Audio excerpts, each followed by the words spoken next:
what a beautiful ball. Now it's Cristiano Ronaldo with a chance maybe to seal it, and he has taken it.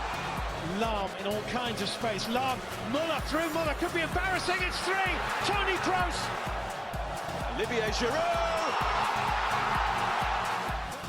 Barkley's found Klein with a speedy burst, and that's terrific from Vardy. Oh, what a goal by Jamie Vardy. Hello and welcome back to the Football Hipsters podcast, or as we're going to be calling ourselves throughout the summer, TFHP Euros podcast, because we are back in your ears and we are talking about the European Championships. I am your host, Kris, and I've got almost all the crew together, and we're melding the regular pod and the English breakfast, because not only have I got John and Tom and Drew, I've also got Ross as well. So good evening to all of you. Hello. Evening. What's up? Yeah, it's fine. I'll go last. Good evening, guys. You're always last. It's because I'm black. I know. Because you're the slowest. It's good to have you all back around, and I know at least 3 of our listeners have missed us, so that's got to be a good ratio, I think. So That's me, John, and Drew. probably, yeah. Oh, I never listened back. Yeah, I didn't care. So Nobody cared at all. Right, no, in all seriousness, we've had some really, really cool feedback from all of you, and we've been putting out a few bits and bobs interview-wise the last few weeks, and had some really, really good feedback. So thank you to everyone who's been listening and supporting us throughout the first season. And this is our maiden voyage into a tournament. So what we're going to do tonight is it's going to be very kind of free form, no rules, no sound effects, no individual segments. We are just going to sit here and talk to you fine listeners about the European Championships, give us our kind of thoughts on the groups, a couple of the players involved, and then take your questions, and give you a bit of a preview show ahead of the tournament starting. And when you hear this, there'll probably only be a couple of days to go before the Euro starts. So, right, let's start then with Group A. And feel free at any point, guys, to just jump in. I'll come to a couple of you individually, but feel free to jump in. So we've got the host France opening up against Romania on the Friday evening on the 10th of June. What are we all thinking about with this one? I'll go to Ross first of all, because Ross, you're kind of the extra guest on the main pod for this coming Euro. So, how do you think this one's going to go? Go to form? Do you like France's squad? Do you like the way that they look ahead of their the host nation, of course? So what do you think their chances are going to be, and do you think they'll get off to a flying start against Romania? I'd certainly expect it against a team like Romania. They're by far and away, in my opinion, favourites for Group A. I'm not sure they'd be favourites or even my pick for the final or even to win it. But, you can never overstate the home advantage in these kinds of tournaments. So I'm a big fan of how the French squad looks going into this tournament. So I'm all in favour of them for Group A, and the further they can go in the knockout stages, the better, I think, for some of the players in it as well, because there will be players in there that might see this as their last tournament or their tournament to impress. I'm thinking of players like Kante and Payet. So yeah, there's a lot to prove for a lot of players in that team. So I'm a big fan of France. Me too, for obvious reasons. Defensively is going to be the issue. Tom, Adil Rami, he's got in. He sucked he sucked himself up that's a really horrible phrase, but he sucked up and gave the apology to Didier Deschamps about his conduct prior to being dropped for the squad, of course, at the start of the summer. But he's got back in because of injuries. He's likely to partner Laurent Koscielny. What do you make of that? I mean, do you think he's the right choice ahead of Mangala, for example? I'd probably play Mangala over Rami. Rami's been okay for Sevilla. It's been up and down. He's certainly someone, if I was an opponent, would be looking to target as more of a weak link in that France defence. Obviously, the defence of France is something that's been more critically analysed than other areas of the pitch. But No, I think they haven't got too much choice in terms of backup. I mean, we talked about Titi coming and whatnot, and previously, and obviously Mangala's an option. But as we've seen from the way he's played at City, it's quite unpredictable and can be quite inconsistent at times. So Rami coming in is someone that I can see opponents targeting, but he's certainly got the quality capable to sturdy the ship at times. I think you're absolutely right, and it'll be very interesting to see how France get on defensively because that does look like the weak area. Drew, Kingsley Coman, player you've seen quite a lot of this season in the Bundesliga. Shut up. Do you expect him to make an impression on this? Because he looks to me to be third, maybe fourth choice of the forward options that France have got. But you know how it is, a couple of injuries here and there, and you're in the side. Do you think he might make a big impression? Well, I mean, I literally just wrote about this yesterday. It depends. I think the projections are for what Griezmann on one wing and what Payet on the other. Honestly, Koeman could start depending on the approach Deschamps wants to take that day, but I think he's the ideal first choice impact sub off the bench, given his technical ability, the pace he has, how electrifying he can be. So, if France are struggling to break someone down, they'll bring on Koeman and he's someone different than, say, Payet, for example. So if they change the formation up, if France goes with a 4-3-3 and then they need something different, they can go to a 4-2-3-1 and maybe shift Payet to behind whoever the striker is at that moment and shift Koeman on the right, and then instantly they have a different dynamic, a different approach. So he does bring quite a bit. And if for some reason Payet, does get injured or isn't showing well in the first match against Romania, who are tough defensively, he could go for someone like Koeman in the second match. It all depends. Will be. He strikes me as the sort of player that might get in later on in the sort of tournament and potentially have quite a big say. We shall see. John, finally on France's side of things, Paul Pogba, obviously a player you've seen a lot of this season as well. He's going to be one of the star players pre-tournament, just with the hype that surrounds him. Do you expect him to live up to that? He can do. It just depends on what Paul Pogba turns up, not just for the tournament, but on the day. As amazing as he has been for Juventus, there are times when he does disappear a little bit in games and over-elaborates things too much. And then other times where he just doesn't seem to just want the ball. So it'll be interesting for me to see how he does on the big stage, because he is sort of their big superstar name player. And as much as I agree about the defensive side of things, that is a little bit of a worry for France. I actually think going forwards, they're fine in those sort of the three that would be behind the striker. But in Olivier Giroud, they have a man who most likely is going to start all of the games, you would think. But his form hasn't been great towards the end of the season. The fans still aren't behind him, despite a couple of goals in friendlies before the tournament.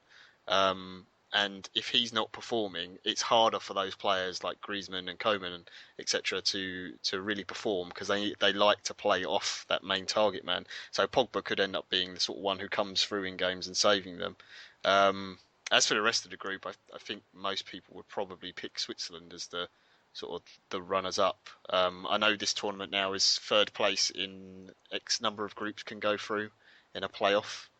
The only team I don't really know a lot about in this group is Albania. They're a complete unknown to me, so I really don't know how they'll perform against France.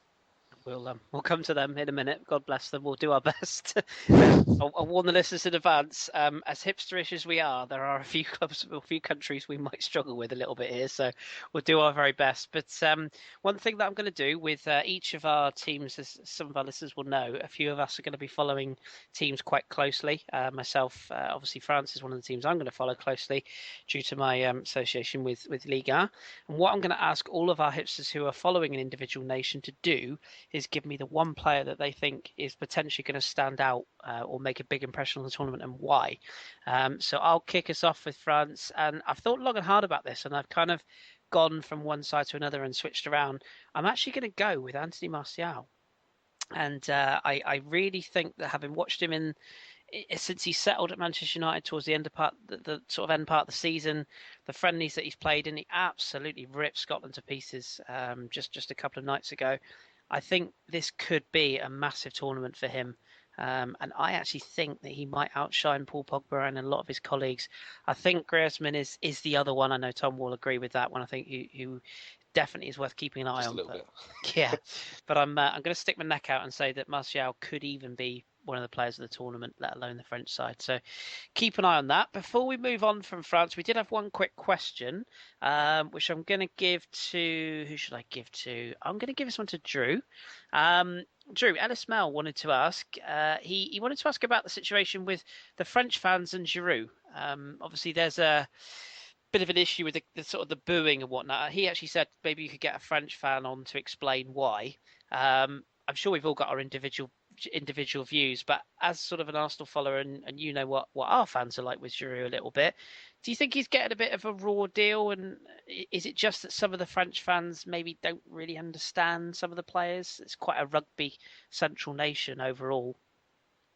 I don't think they don't understand the players. I mean, I genuinely think that a lot of the fans think that it should be someone else and not him. You know, he's gotten a lot of stick this season in his form for Arsenal. And we can all agree that he's been very topsy-turvy up and down. Sometimes he scores goals and he goes on a massive dry patch. And I feel like maybe the fans just want. I wouldn't call it someone more fashionable. I think I would just call it maybe someone they have a little more faith in. Despite Karim Benzema completely flying off the handle, most people, myself included, would say that Karim Benzema is a much better striker than Olivier Giroud. And then people like Alexander Lacazette got left out, and he's arguably on form, one of the best strikers for France, bar Benzema. So, but Giroud's done well in the friendlies so far. Didn't he just bag a brace yesterday, if I do recall? So did indeed. Yeah. So he has his detractors, but it'll be up to him to sort of either prove them right or prove them wrong. But I think going into the tournament, some of the criticisms he does receive is justified based on club form. So. Yeah, it's very, very strange. And Patrice Evra, I think, was making very clear to the crowd what he thought of the boos after Giroud notched his goal on Thursday night. So, Ross, you have a question for me, I believe. Yeah, I just want to throw this one at you because I've just sat here and looked at the France squad. It looks very heavy offensively. I was just wondering, who do you see starting in midfield? I mean, assuming it's going to be 4-2-3-1 or something of that ilk. Pogba, I guess, is guaranteed to start. Who do you say starts with him? It's a good question. I actually think France are probably going to line up in a bit more of a 4-3-3. It's certainly what Deschamps' been doing in recent times. I think Matuidi and Pogba are shoo-ins. I think you have to play those two in that defensive role. The one that's the real issue is, do you play N'Golo Kante? Do you play Moussa Sissoko, or do you play Yohan Cabaye, or do you play Lassana Diarra in that other holding role? For me, what I've seen in the last few games, I think Kante has got a really good shout there. He's outstanding again. There was a crazy stat that went round about the ground he covered against Scotland, and albeit it was Scotland, it was a friendly, but the man is just incredible covering ground. And I think for me, it's between him and Diarra. And then as far as the sort of the attacking side of things, I mean, obviously Giroud we think will start in the 9. The two wide players, for me, I think Griezmann is again a shoe-in, and for me it's Martial. I just can't see either one of those two being dropped at the moment. Dimitri Payet could probably play in one of those two deeper roles, but I don't think you get the best of him if you do that. So yeah, I personally think that you go, forgive the phrase, balls out, two sort of out and out attacking forwards wide, and then you go with the Giroud as a forward man with a solid midfield. Yeah, just looking at the squad, it just seems to me that you're going to need someone to cover that back line, and for me it would probably be Kante as well. But it's an interesting one because there's just so much talent in the front half of that French squad. It's just the back that's going to need a bit of protection. I think there'll be a lot of rotation as well. I think you'll see Diarra, Cabaye and Kante being rotated game by game, particularly if France get off to a good start, because you can afford to then leave players out a little bit. So, yes, it will be interesting. Good question, that. Who wants to take Romania? Put your hands up. Okay, good. John. I was. Go on, Drew. Save us from John. John trying to fumble his way through. What do you make of, from what you've seen, Drew? I mean, Romania. We'll touch on Switzerland in a minute, who are probably favourites to go with France from this group. But what do you make of Romania? I mean, the last time I remember watching them was USA '94, so I'm probably a bit out of whack on this one. But quite a few decent youngsters coming through, from what I read. Well, for me, I mean, I was actually talking to my super about the superintendent who runs my apartment building. He's actually Romanian, and every time I see him, he wants to talk football every day. And he's super stoked about the Euros coming up. And what he was telling me about Romania, which kind of mirrors everything that you kind of look into statistically and their results, is that they're very much similar to like a Leicester. They defend really well. Their shape is really well. Everyone's working hard for each other. They don't really have, this is the word they differ from us, they don't really have a standout goal scorer. You know, they only scored 11 goals in 10 qualifying matches. But the reason why they sealed second place in the group, only 1 point back of Northern Ireland, is because they only surrendered 2 goals in 10 matches, which is absolutely phenomenal. And even though, you know, they were in an easier group, you know, Hungary was in that group, and, you know, teams like Finland, Faroe Islands, and Greece, but the way they defend as a group and then they can hit you on the counter is where they might be successful and where they might turn a head or two. But then again, the issue is that they lack goals, and that's going to be the same thing we're going to run into when we talk about Albania. Honestly, I mean, people were talking about the toss-up is going to be between Florina and Done, who I know Tom might see a bit of because he's at Cordoba, and then Bogdan Stangu, who's at Gençlerbirliği in Turkey. Those two are the front runners to lead the line, but neither of them are consistent goal threats. But their midfielders, through the holding interest, the wide players, they're all workmanlike. So that's how they're going to try and get results. It might be fun to watch, but I don't know if you can really see them kind of making any sort of magical run through the knockout stages, and they might even struggle just to get out of the group just for the simple fact that they won't score enough goals. But I mean, they'll entertain a few for sure, just because they work hard. I think the last I remember Romania, I'm sure they were the side that John, you're as old as me. Didn't they bleach their hair in one of the Euros? They past? did. Yes, There they you did. go. Yeah. Drew remembers as well. So managed now by Angel Lordanescu, who I think is a former Romanian international, if I'm not mistaken. So yeah, it'd be interesting to see how they get on, and they'll bring a bit of colour, the old yellow kits. I think one player that stands out to me was is it pronounced Torca? I think it is Gabriel Torca, the guy who played in Spain for a while. I think he was in Italy as well, wasn't he?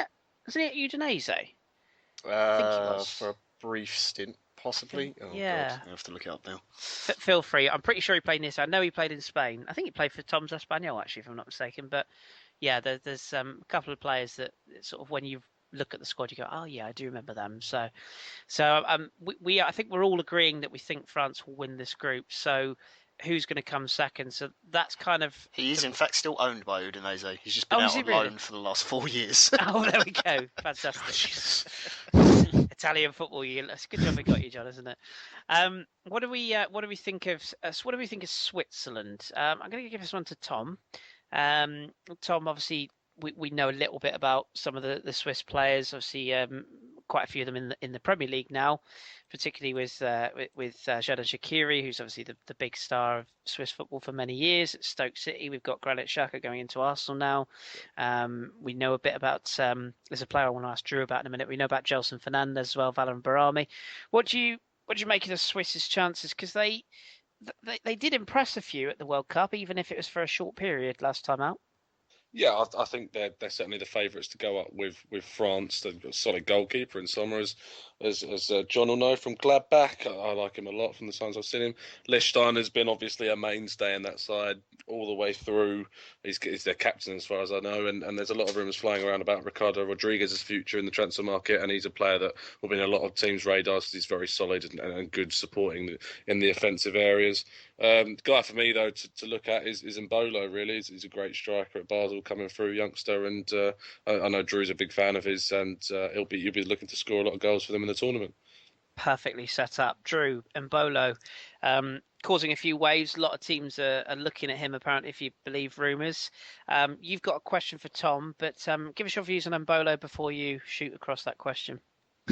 My question was actually about Mbolo. Brilliant. For me, I don't know if he'll start. There's a lot of faith being put in Haris Seferovic and Amir Mehmedi. And I think that's where I have questions because, as we saw in Brazil 2 years ago, neither of them could consistently threaten the opposition defense. I think what the Swiss really struggled was to really take their chances well. Neither of those guys are prolific at club level, very up and down. So, it's a gamble because Mbolo's only 19, but I do think that the Euros is one of the things where sometimes if a youth player has that ability. You say, you know what, I'm just going to run with it and let him play. And Embolo has that ability. I think he had 10 or 12 goals and 7 or 8 assists at club level in just 21 matches. So not only can he score goals at a decent clip, but he can also provide as well. So because Shaqiri is going to be on the right-hand side, Embolo either plays center forward or on the right, I almost think that in certain matches, maybe even against someone like France, France will look to dominate possession. Why not put Embolo at center forward and say, you know what, you and Shaqiri sit them on a break all day long? It'd be a much better option than someone like, Seferovic, for example. So my question to Tom was going to be, do you think Embolo should start, or do you think they're better off keeping him in that possible Coman role where he's that first choice off the bench, where he injects some pace and livelihood into a match where they might need it? I was just asking what Tom's 2 cents were on that. Yeah, I think that Embolo's obviously the different type of striker to everyone else. I think I actually kind of like Dirdiok as a striker. I don't know why. It's probably just from liking him when he was in the Bundesliga, but I like him. But I think Embolo just brings a completely different dimension with his pace, and he's still quite a physical striker. And I don't go on wax lyrical about how I like strikers that are fast and physical at the same time. So he's certainly one to look at. But yeah, I'd say, yeah, I'd start and risk it. Why not? I think they've got enough quality in other areas of the pitch to compensate if it doesn't work. And as we say, Seferovic could come on and do the business if it doesn't work. It's going to be an interesting group, this, because I do think Romania might surprise a few, but Switzerland have got to be pole position. So we saved the best for last. Albania. Unlucky John, unlucky Ross, because you two are the guys I'm going to pick on here. I'll start with you, John. We know about one particular player who plays in Serie A, and that is Husai of Napoli. Known for sort of attacking, bombing on fullbackery. Is the term I've just invented there. What, if anything, do you know or can you predict of Albania? Are they going to be the stereotypical whipping boys, or do you think that they're another nation that could surprise a few? Honestly, because I don't really know that much about them and all their players, they could genuinely be a real surprise. As you said, the fullback at Napoli, he's done really well this season. And some of the assists he's got is great. He's fantastic going forwards. I'm just looking through the squad as well. Is it Sana or Kana? I never know how to pronounce it. Lorik Sana. Sana. Yeah. Is the only other sort of player really that sort of kind of stands out to me. Granit Xhaka's brother is also in the team, although I must confess I think I've seen him play maybe sort of 10 minutes of football. That's it. So yeah, I really don't know a lot about the squad. So they could be the surprise, and they're the sort of team that, because of the fact that 4 teams can go through in third place, they could be the sort of bit of an unknown quantity, and teams think, oh, okay, well, this is a fairly easy routine win for us. But they have got into the competition, which I know, granted, is a little bit easier because it is an expanded tournament, but that you still have to win the games to get there and qualify. So, I wouldn't count them out. I honestly would just have to see them play first. Yeah, I think we're all in that same bracket.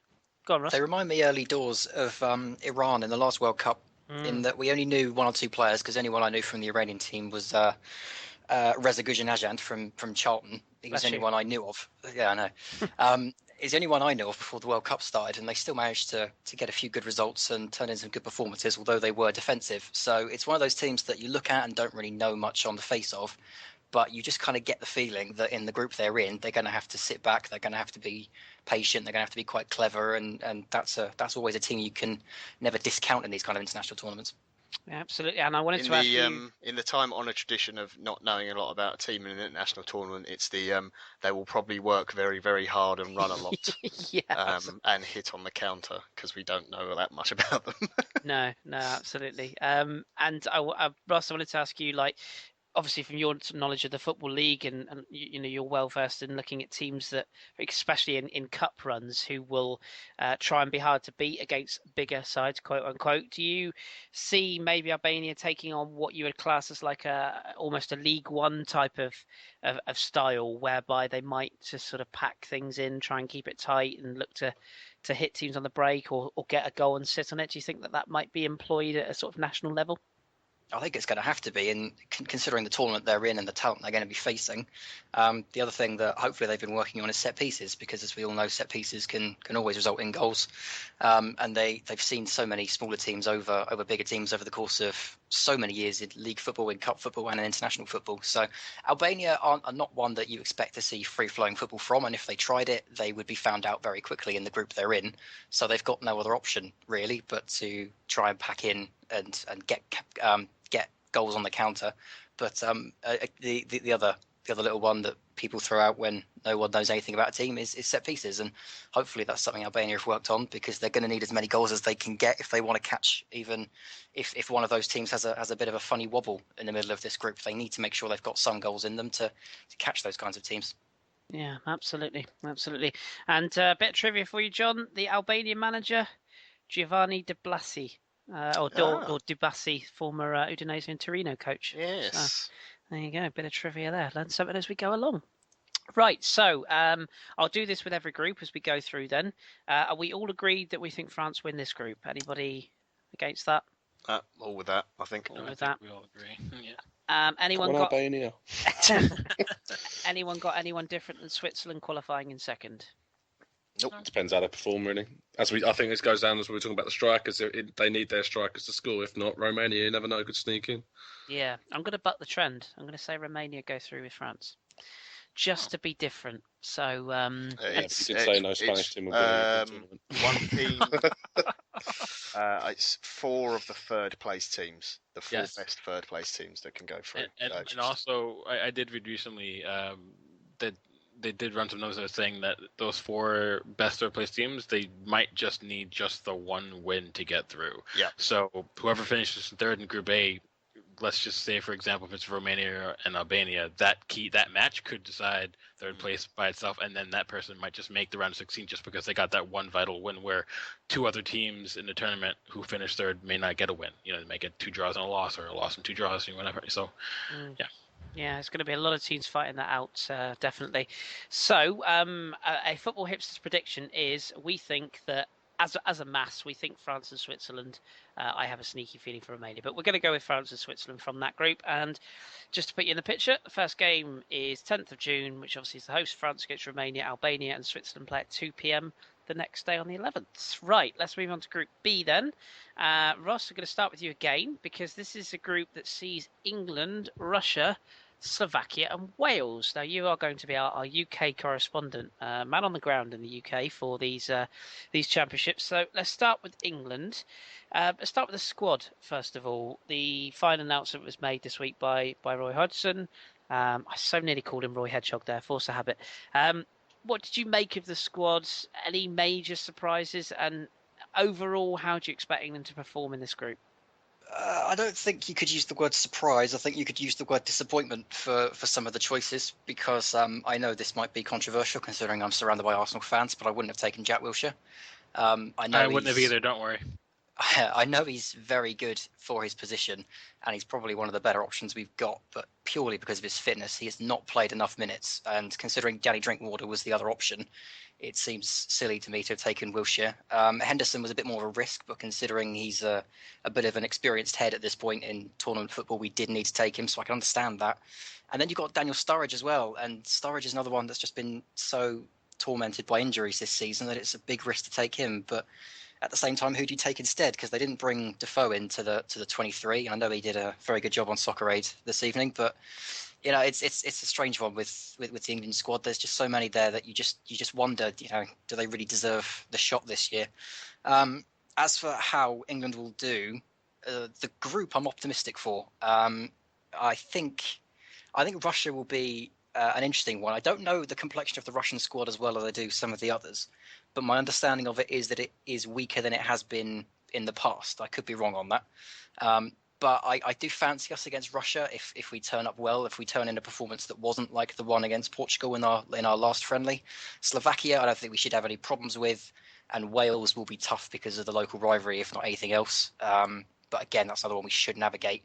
So I don't see too many problems with the group, but the big problem for England, as it has been for the past 10 years or so, will always be when the big teams come calling, and especially if there's the opportunity for us to pull France from Group A, then England could be out early. But it all depends really on just how we navigate the positions in the groups and how lucky we get with the teams that we get pulled in the knockouts. But I don't think we're going to win it. I certainly wouldn't go that far, but we have the potential. but I would always be wary whenever a big team comes around. Just quickly, I know this might be Sure, just quickly. Shut up! Don't discount Slovakia. They literally just decimated Germany a couple days ago, and they've also beaten Iceland, Switzerland recently as well, all in friendlies. So they're going to be tricky, but I do agree, Ross. Thank you for having a head on your shoulders and thinking that Wilshere didn't belong in the squad. I would have to agree with you. Fine player, really, really good player, and I'd love to see him in an England shirt more often. But if you're not playing for your domestic club, then you shouldn't be playing for your country. Is my opinion on it, especially with a team like England. If you're a Romania or a Slovakia, and you're a big star for them, then you have to be taken. But for Wilshere, I just think there were other options this year. See, I disagree. So I simply think that there's no other midfielder like Wilshere in the side, and it wasn't a case of Wilshere having to prove if he was good enough to be in the side. It was a case of Wilshere having to prove his fitness, and he has done that in the friendlies England have played. And we don't have another midfielder who's the small type of player who's going to run at another team. And I mean, the closest you could argue is Barkley, certain type, but he really hasn't been firing on all cylinders recently. And I think he's a player that we do need in that midfield. I think this would have been a moot point if we'd just taken Mark Noble. Fair shout. Couldn't you also argue that, I hate to say this because we're all Arsenal fans, and then I'll let John jump in, but could you argue that Dele Alli...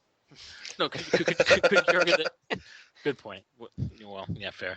But couldn't you argue that Dele Alli can do that same job, pick the ball up and run? That's what he does for Spurs, and he did it brilliantly this season. So, I mean, so now you have both Ali and Wilshere, people wanting the same starting 11. But the problem is I have with the England lineups that they don't have enough players capable of really shielding the back four, bar Eric Dyer. But Dyer has a hot head on him, and Jordan Henderson probably shouldn't have been going in the first place. So that's why, for me, I think Drinkwater should have went.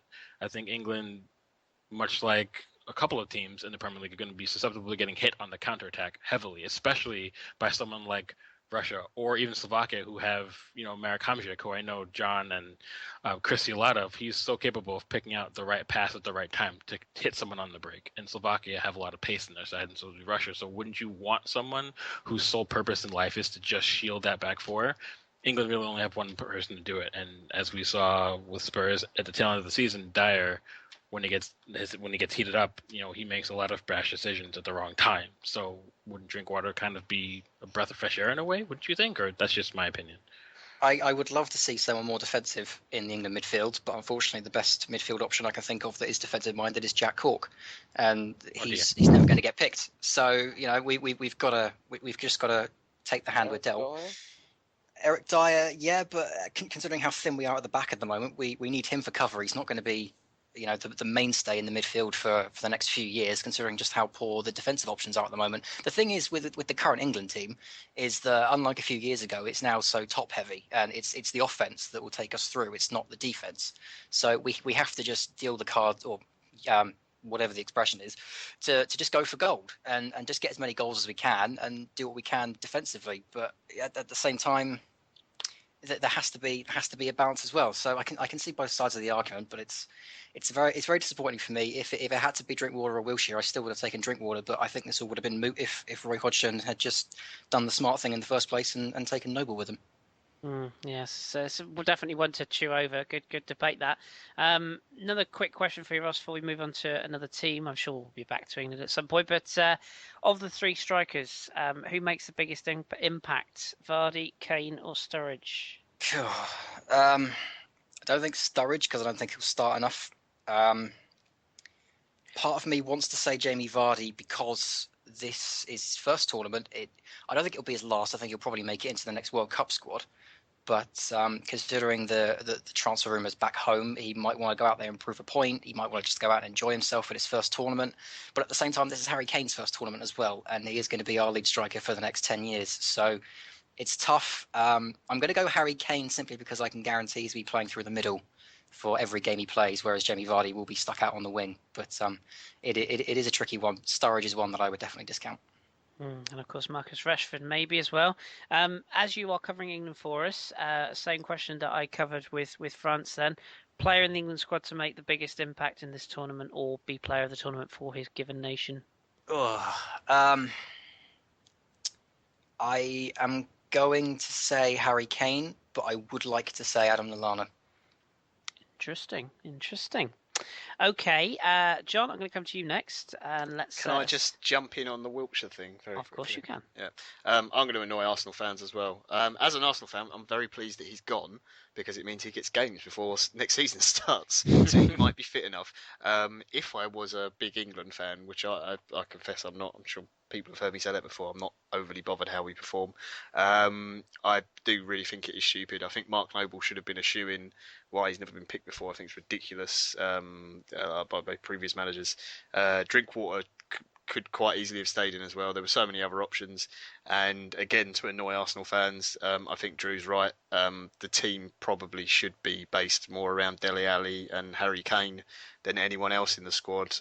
Rooney shouldn't be looking to be up front. I think that brief stint where you saw him playing in midfield, that's the best you're going to get out of him now, and he can play those passes, so put him to his best instead of just trying to shuffle all your good players into a side and then having a horrible sort of formation, and Dele Alli ended up on the left wing and Vardy was running, chasing, covering fullbacks against a 10-man Portugal in a friendly the other night, and it looked so stupid, and you're just wasting players that play together at club level. And if you did what Tottenham and Leicester have been doing all season at international level, that's actually quite hard to play against, and I think England would be quite successful at doing that. So I don't think Wilshere helps that. No, fair. It's definitely a debate that will run and run. But yay for Arsenal. Yeah, indeed, actually, yeah. From a selfish point of view. Tell us what you know about Slovakia then, John, because you said you wanted to give us a little bit of intel on these guys. They are one of the smaller nations of the group, but what do you reckon? Yeah, like Drew's already said, I think they're going to surprise people. They had a fairly drab 0-0 with, I think it was Northern Ireland. Was it yesterday or the day before? Which wasn't great, but they've got some really good players. They've got, everyone will remember, Martin Skrtel.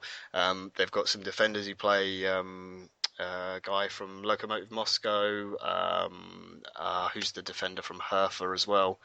Jan Derica, Yeah. Thomas Hubikin, Dusan Svento, Yeah, Peter there's- Pekarek, those guys. Yeah. Yeah, So Pekarek. they've got some really good players at the back. Like Drew said already, they've got Marek Hamsik, who has probably had his best season for about 3 years since he's been at Napoli.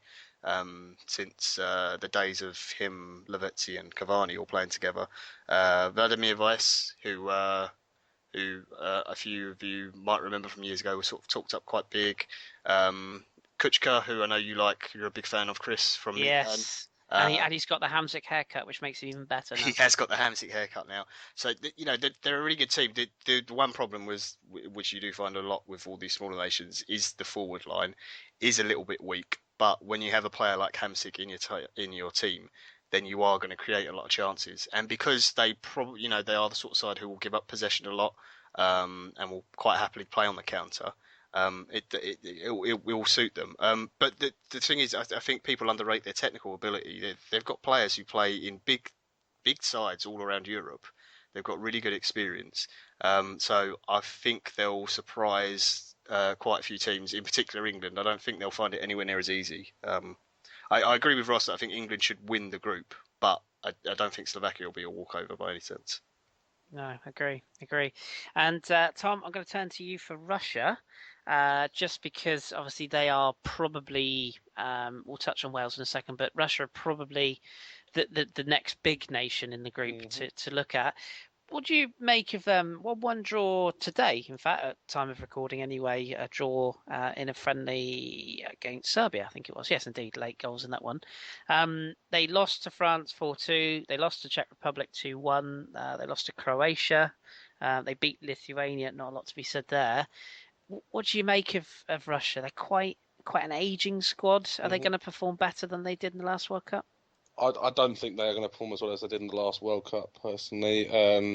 They've got a decent goalkeeper in Akinfeev. Obviously, their centre-back pairing of Berezutski and Ignatiev, who both play for... I'll probably pronounce it. So, yes, you could tell already. Ignashevich. Ignashevich, that's and the one. And the Berezutski brothers. Yes. They're CSKA players, I believe.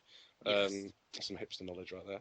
But it's not. It's FIFA knowledge. But no, I know that they've had decent seasons from CSKA. The midfield's their strongest area, in my opinion. You've got the DM in Denisov, they've got Shirokov and Mamayev, and I really like this young guy called Golovin, who I think's got a big future ahead of him. I've seen bits of him here and there, and he's performed excellently, and he's a young guy. I'm going to guess that their striking force is going to be mainly in Zubia. Is that how you pronounce it? Zayuba. Zayuba. That's the one. Juba, I'm reliably informed, but you can have whatever you like, really. I'm just pleased I'm not commentating on Russia tournament, to be honest. Call him Martin. Yes, yeah, and obviously you got Cochran, who's been endlessly linked with a host of Premier League clubs. So it'll be interesting to see what they do. But I'm not impressed by them whatsoever. I don't actually think they're going to qualify out of the group. And at time of recording, they have lost Igor Denisov for the tournament, apparently, with Have a they? hamstring injury, yes. Oh, well, that's a big blow. He went off in the game, recording today being Sunday. When this comes out, it'll probably be a little bit later in the week. But yes, he came off with a hamstring injury, and apparently he's going to miss the tournament. So. Does that mean we might see the brilliantly named Shatov get called up? Indeed, we might well. Shatov is in the squad. He's in the squad. Is he in the squad? I didn't realise he'd been called up either. Oh, there you go. Well, he's probably. Oh, he is. Yes, he is. Yeah. I should have sent you the word file of all the confirmed squads. I'm looking at it right here. Sorry. More on that later, boys and girls. Drew, you wanted to just come in on Russia as well? I think their chances for this tournament are really going to fall right to the feet and or head of Juba. He's an absolute menace.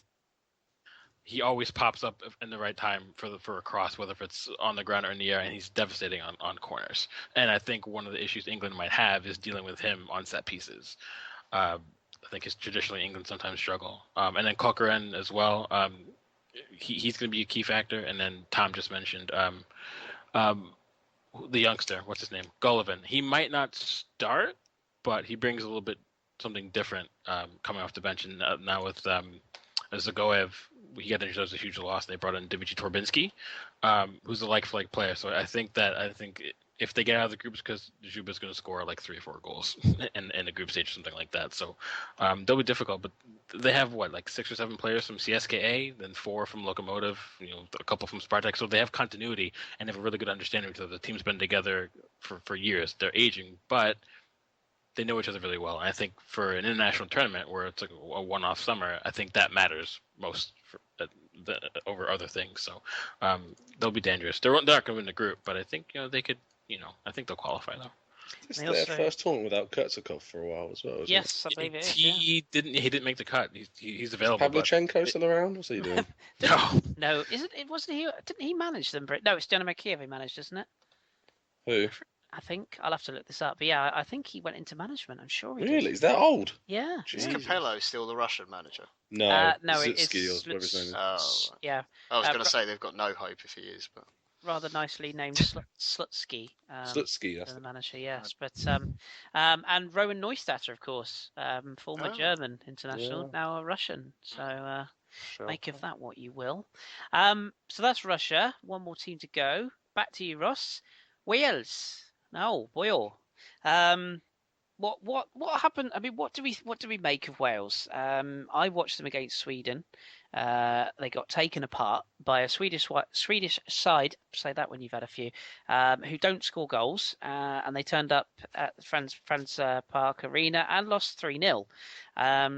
They looked rather punchless. Even when Gareth Bale came on, it was very one-dimensional. Aaron Ramsey still seems to be sort of trying to do the fancy things that don't come off at club level, at international level. Defensively, as much as you've got the Ashley Williamses of this world, I think nobody would necessarily say he's, top level international class. Is the Wales kind of party gonna fall apart now they have actually qualified? I think they haven't won in 7 now. What do you make of their chances?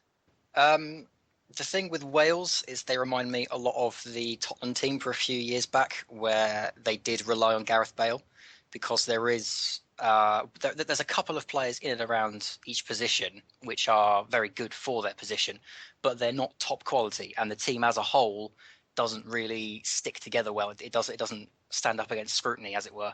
There's a lot of championship talent in there. There's a lot of clubs from the championship that contributes to the Welsh side.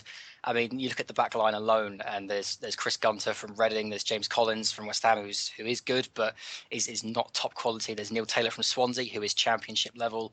There's Jazz Richards from Fulham, who is championship level. And you move forward, and you've got more from Fulham. And the strike force, I mean, the strike force aside from Gareth Bale is pretty weak for international level when you've got the likes of Simon Church, MK Dons, who have just been relegated from the championship. Even they sent him out on loan. So it's a tough one for the Welsh. If they don't have Gareth Bale firing on all cylinders, then they're not really going to have an outlet. And because it's predominantly championship level talent in that team, they may get found out. It's going to be really interesting to see how that goes. That England game is, as much as they want to play it down as just another game, that's going to be so vital, I would have to say. Again, team you're going to follow for us, and Ross, is the obvious player the one that you think will be the tournament MVP, as it were? Yeah, I think it's got to be. You know, they won't perform unless Gareth Bale does. So I think it's got to be him. If it's not, then it's going to be a goalkeeper. So. Yeah, I'm with you on that one. Okay, then we'll leave Group B behind. Before, yes, Slovakian shout out for ex-Salzburg man Dusan Svento. I'm sure he's listening. I'm sure he appreciates that.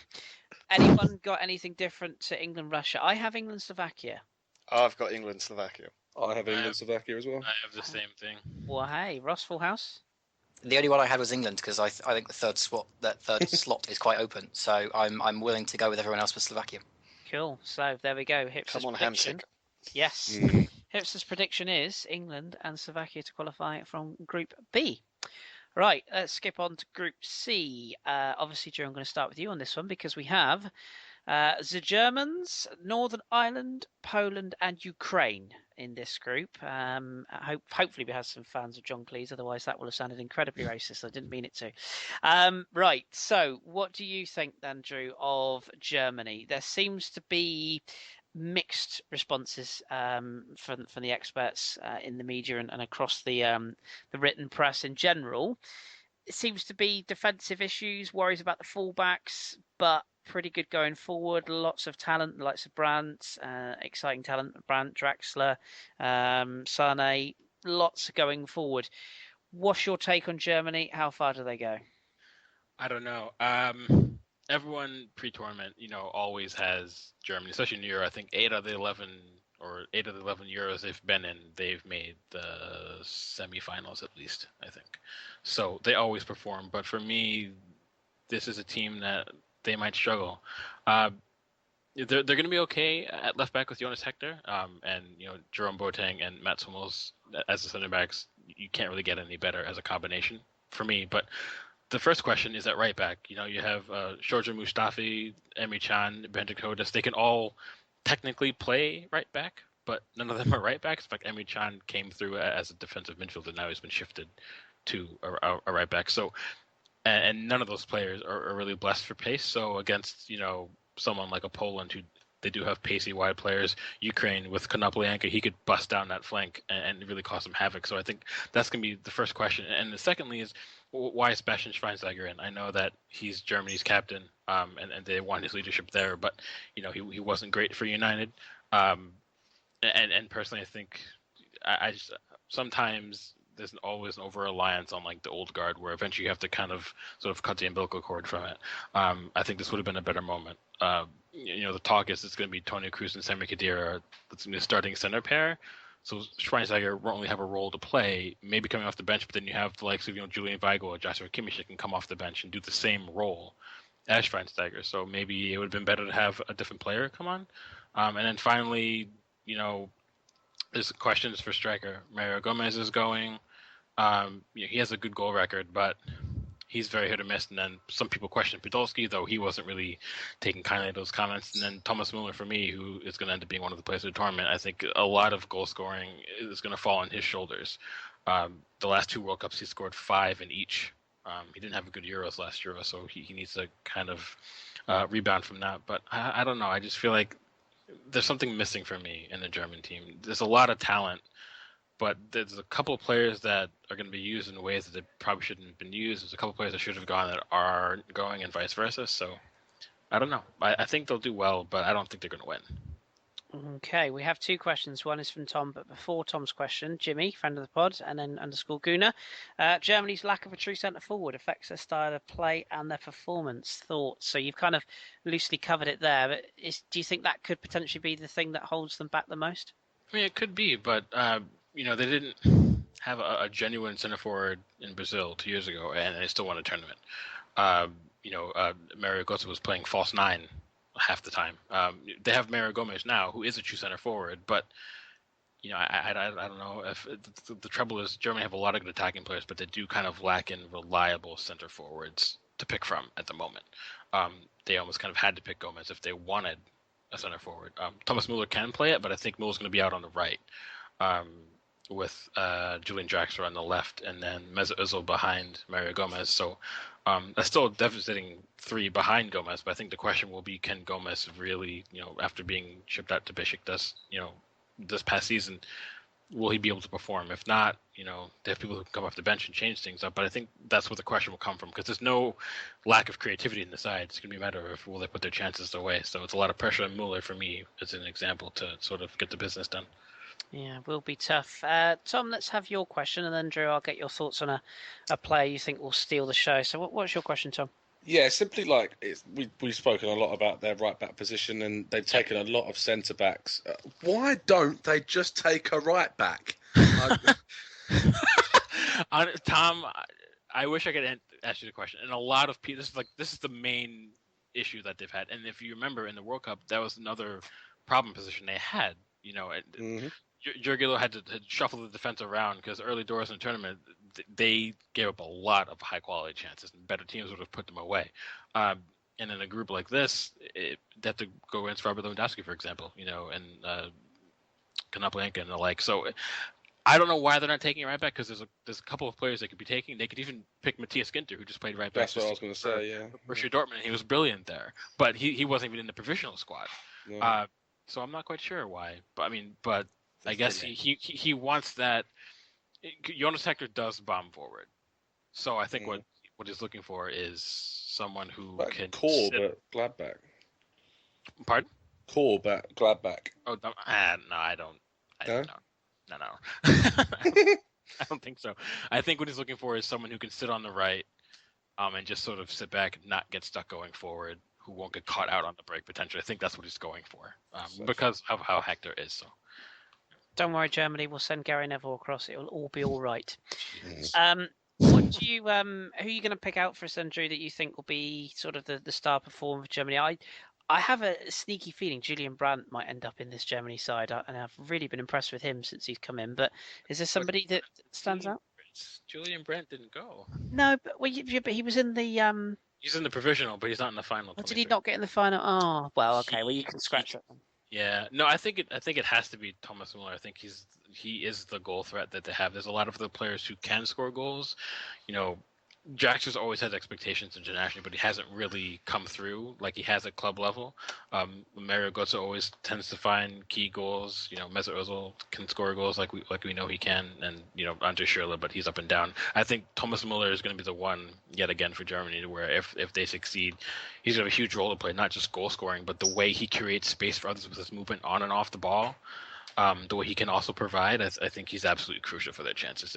If he's on, Germany could win the tournament. If he's off, I think they might get knocked out before the semifinals.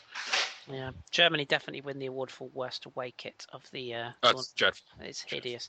And only the host of this podcast could pick a player to look out for who's not even going to the tournament. Well done, me. Anyway, I didn't say which Euros, honest. John, I'm going to come to you for your thoughts on Poland.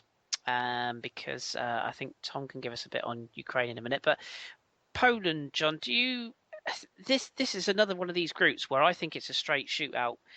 Sorry, Ireland, we'll come to you in a second, Northern Ireland, but I think it's a straight shootout between Poland and Ukraine for second spot. Poland have got arguably the best or one of the best centre forwards in the world in Robert Lewandowski. Are they going to need a bit more than that? Have you been impressed with what you've seen from Poland as a squad, or is it all about that main man? I think you're right. It'll come down to them and Ukraine for the second place and all that qualification. The one issue Poland have, I think, is a real out and out sort of creative spark. They've got good defenders. They've got Piszczek. They've got Glik from Torino. They've got Krajciak from Seville. Am I right? Yeah, Seville. Yep. Yep. Yeah. I always get. The pace they have out wide, Blaszczykowski, whose name I always say wrong, he's been sort of in and out of form at Fiorentina. So how well he'll perform in this tournament, I don't know. But you're right, in Lewandowski, I think they've got the best striker at the tournament, if not probably in the world. He will, if you give him a chance, he's going to bury it. He's such a threat. The one sort of spark and bit of inspiration they've got in their team, and it's whether he can perform at this level, is Zielinski. He's been playing really well at Empoli this season.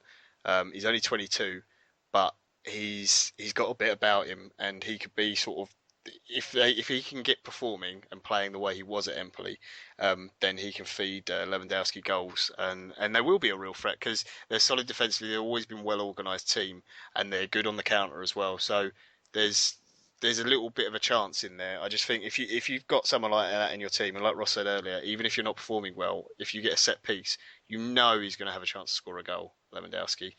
So it doesn't matter who they come up against; they're going to have to be careful playing against him. But yeah, Zielinski will be the one to look out for if he can step his game up to this level.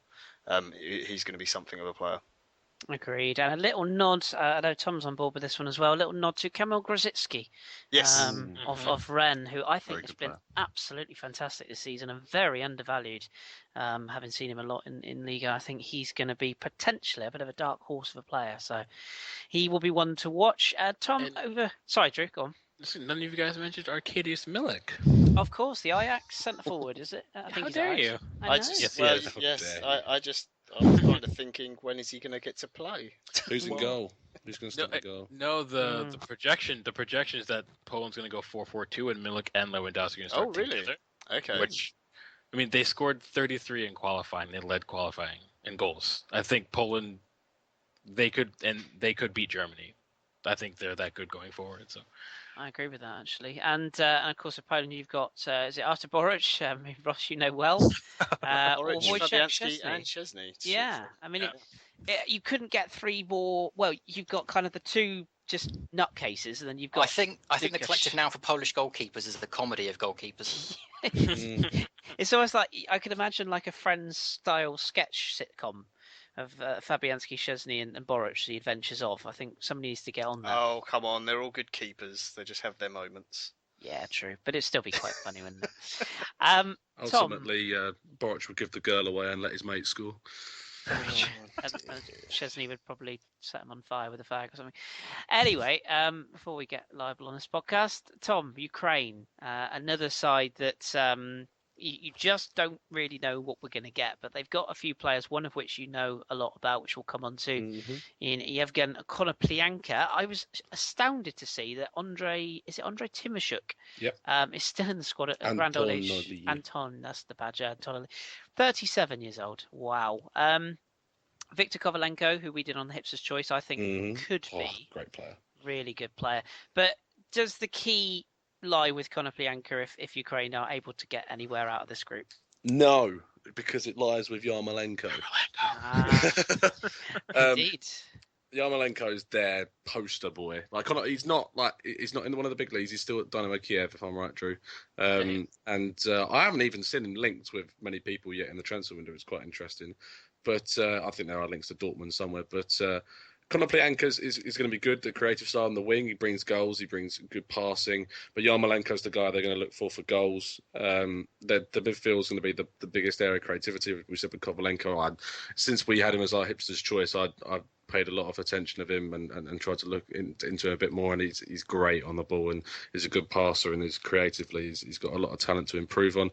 Defensively is going to be the area which people will target. Obviously, they've got a lot of Shakhtar players in goal. You've got Piatov and at the back, left back Shevchuk and Rakititsky is centre back for Shakhtar as well. Will be the area that Germany and Poland target the most.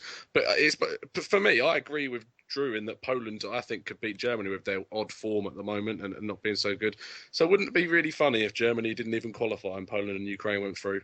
So that would be cat amongst almost. I genuinely haven't done this deliberately, but almost a sort of Spain collapse of the last tournament. Where everyone thinks they're going to do really well. Or a Dutch collapse. You could use the Dutch or French in 90 or 2000. That was England every year.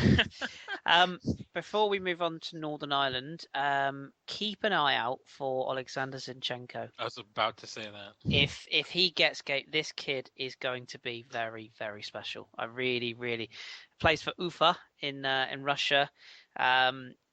He hasn't played a huge amount of games, but when he has played, and the snippets I've seen, which even for somebody of my sadness of watching games all around the world, he's limited in the Russian league. The kid looks like he's going to be massive. So really hope he gets at least a bit of time on the pitch. Kovalenko is almost he is the next Kovalenko, if you will, and Kovalenko's young himself. So but yeah, there is a bit of a production line in that part of the world. So another lovely kit, by the way, as well. Right, Russ, let's round off this group then. Northern Ireland, amazing story. Rumour has it, I don't know if this can be confirmed, but apparently Will Grigg is on fire. I can't confirm if that's true or not, but look at my Twitter feed; it will prove it. Yes, but musical notes aside, Northern Ireland are, I would suggest, the closest to a League One or even, dare I say, a League Two side as you could get in just this sort of siege mentality, group bonding, fighting for the cause, gritty players that people, if they're honest, probably haven't heard of, or some players. Have they got any shout in this group? Any shout at all? No, on we go. No, Northern Ireland. They're a nice story. They are such a nice story, especially for the UK. But to put this into perspective, I've just been while we were listening to the rest of the other teams in this group, I've just been going through the other teams in the Euros, and so far, I think Northern Ireland are the only team that are bringing a free agent with them. And that's Aaron Hughes. I can't find another team that is bringing a free agent with them. That kind of sums up the level of talent that's coming with Northern Ireland here. That there is a couple of good players dotted around. Will Grigg is on fantastic form for Wigan. He is. And Stephen Davis has been really good for Southampton all year. Ollie Norwood's been good for Reading. But I mean, there's players here from Fleetwood in this team. Roy Carroll's 38. He plays for Linfield these days.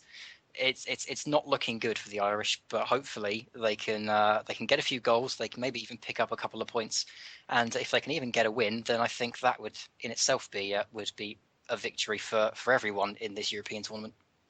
Agreed. Can I just chime in quickly?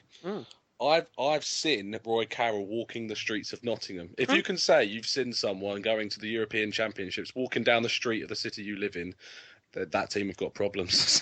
That would be fair to say. It would be fair to say. I presume, Ross, you're going to pick Will Grigg as the man to light up at least the 3 games that Northern Ireland have got, or maybe go for, as I like to say, Carl Lafferty, who's another one who could be. I mean, he got all the goals, didn't he, in the qualifiers, and didn't even get in the Norwich side. So, I mean, is the sort of hat going to be hung on him as the player of the tournament for them? I think it's got to be Will Grigg, simply because of the form he's been in going into this tournament, and he is now the fan favourite, not just for Northern Ireland, not just for Wigan, but apparently for the whole of the nation. So I think Will Grigg is probably the favourite to be the player of the tournament. But at the same time, Stephen Davis, I know I'm biased when I say this, but he is an absolute workhorse, and if there's any one player in that team that will run himself into the ground during these Euros, it will be him. He has been brilliant for Northern Ireland. I know I was listening to Radio 5 a couple of weeks ago, and somebody was on there. I can't remember who it was, but apparently he has been absolutely sensational for them. So, yes, I think we're all. Are we all in agreement again that Germany are winning this group? I can't see anybody. Anybody got anything different? I don't think so. No. I think Having listened to everyone else in this chat, I can't see a good reason why Poland couldn't take first, but I still think Germany would go through. So are we all in agreement that we think Germany and Poland will be the 2 that come out of the group? Yes. I really think that Ukraine have a shout. Yeah, I think Ukraine have got a chance. If they don't go in through top 2, I think they probably end up as one of those teams that qualify in third and go through. I think they'll be one of the best third place teams. I think they have too much quality to at least not destroy the Northern Ireland and at least make difference. So. Say if Germany and Poland draw, that really opens up things. It does. So. Yep. Yeah. True. Okay. Also, before we move on quickly, I have no idea what the Will Grigg joke is on fire thing. Is it some sort of pop music reference? 'Cause I don't get Basically, it. this Wigan fan came out of a song that's what is it? The song "Feel from Desire" or something? Yeah, Scala, Freed from Desire, John. Freed from You'll Desire. remember it Oh, well. that I know that song. That's- Yeah. Yeah, Yes, your that- Days of they've Clubbing. done that. Oh, okay. I thought it was It's been something. remixed by a guy in his bedroom and Yes. taken up by the band Blonde, or producer Yeah. Blonde, I and got a pop culture reference. Cool. I believe it's currently 4th in the iTunes charts. Yes, if you it can believe is. that. So, I will tag Wow. you in a tweet, John, later. You can enjoy. fantastic. I know the original. Yeah, me too. And I always remember the original because I always thought she sung "He's Got His Trampoline," but it wasn't. It was "He's Got His Strong Beliefs." Anyway, moving on swiftly before I dig out more memories of wearing white jeans and Ben Sherman shirts, let's move on to the next group, which is Group D, where we've got two quote-unquote hipster teams, because Tom is obviously going to look after Spain, and John is going to look after Croatia, and joining them are the Czech Republic and Turkey. Tom, we'll start with you, because Spain surely are favourites to qualify from this group as the first place team, you would think. You would think. How has things gone for Vicente Del Bosque? Obviously, he's had a couple of issues with the right back situation. Hector Bellerin coming in. Mm-hmm. Yay. Again, much like Germany, is the centre forward the biggest kind of hole in this squad? Because if you look at the names, there's plenty of quality in the rest. Yes, I certainly think there's going to be a lot of pressure on Alvaro Morata to step up for this tournament. A lot have been made of him saying that he doesn't start enough games and score enough goals, but he will be, in my opinion, should be starting off over Athletic Bilbao's Adariz, even though he's had an excellent season. He's 35 years old and not getting younger, and I think Morata has that burst of energy and a bit more pace that the Spanish team need. Obviously, the midfield speaks for itself. I think it's going to be Busquets, Fabregas and Iniesta in that midfield three. You've got the likes of Bruno Soriano, had a brilliant season for Villarreal, but no one's getting him past Busquets at that CDM position. I like the inclusion of Lucas Vazquez from Real Madrid. He's had an excellent season, came on in the Champions League final, did well. Obviously, Koke had an excellent season for Atletico. David Silva had an injury hit season, Man City as normal. And Andrew will be able to tell you about Thiago, who's also a player of excellent quality. The defence is probably, you could argue, the weakest area because you never know what Ramos is going to do. Piqué is probably their best defender. Juan Fran will probably likely start right back because Carvajal's injury means that Bellerin was called up. Left back will obviously be Jordi Alba. And there was a surprise inclusion of Marc Bartra, which was interesting. I thought there was made defenders that could have got in instead of him, but he's got the call, and from the sounds of it, he's off to Dortmund now. But in goal will be, for the first time, without Casillas. He's in the squad, but it will be David De Gea starting. And do you think, because there's been a lot of talk about the players that have been left behind, particularly Isco, does it sort of come across to you as that tournament that could possibly be the one where someone says, oh, you should have taken them and they regret it? Or will Del Bosque be right in his selections of the players he's left behind? Well, me and Drew had a bit of a discussion. It is to do with Isco, and we were asking the question, how did Pedro get in instead of Isco? Isco hasn't played massive amounts. He's played a fair amount for Real Madrid, but Pedro's not had the best of season at Chelsea. He's come in, done all right, not like what we saw in the likes of Barcelona and some of the form he was in for them. But Isco brings the more, as we were talking about Jack Wilshere, it's that type of incisive running and nice flowing touches and passing. And I like him a lot as a player, and I think he'd be an excellent number 10 playing regular football. I don't think that they'll look back and think, should we have brought him? Because I think they have enough quality throughout the squad. And just to sum up another name, Nolito's been in excellent form in their recent friendlies, getting 2 braces in their recent matches. So he's definitely one to look out for, and I think he could actually start. So, yeah, agreed. And who's this player you're thinking is going to be the one to light up the Spanish eyes at the tournament? Well, as I say, we're about to go for the other teams, and it's actually a quick, tricky group. And I think the player that you need to look out for is David De Gea. He's been brilliant for Manchester United. He's probably got them a lot higher up the league than they deserve to be. And I think for them to get to the final, they need to stop the goals going in the back of their net, and he's certainly the man to do that. Interesting. Right, let's move on to John, who is looking after Croatia for us as his sort of second Hipster team, if you will. What do you make of them then, John? What sort of what can we expect? I mean, you know a lot about obviously Mandzukic up top, the Juve striker. They've got again. You look at Rakitic and Modric. There isn't arguably a better midfield pairing in this tournament than that. Croatia. What do we expect? What do you expect? I expect probably one of the best midfields at the tournament. If I just list off some of the names, so they've got Perisic, Rakitic, Kovacic, Modric, Brozovic, Marko Rog, Anto Koric, Bajaj. Just absolutely ridiculous. I can't remember who it was, but someone tweeted, "Why don't Croatia play 2-7-1 or something like that formation?" Just because the list of midfielders is absolutely disgusting. I'm really looking forward to watching them. Croatia have always been a good team. They've got Modric, who is one of my favourite players to watch. Brozovic, who, as everyone knows, I support Inter Milan. He's been really good this season when he's got to play.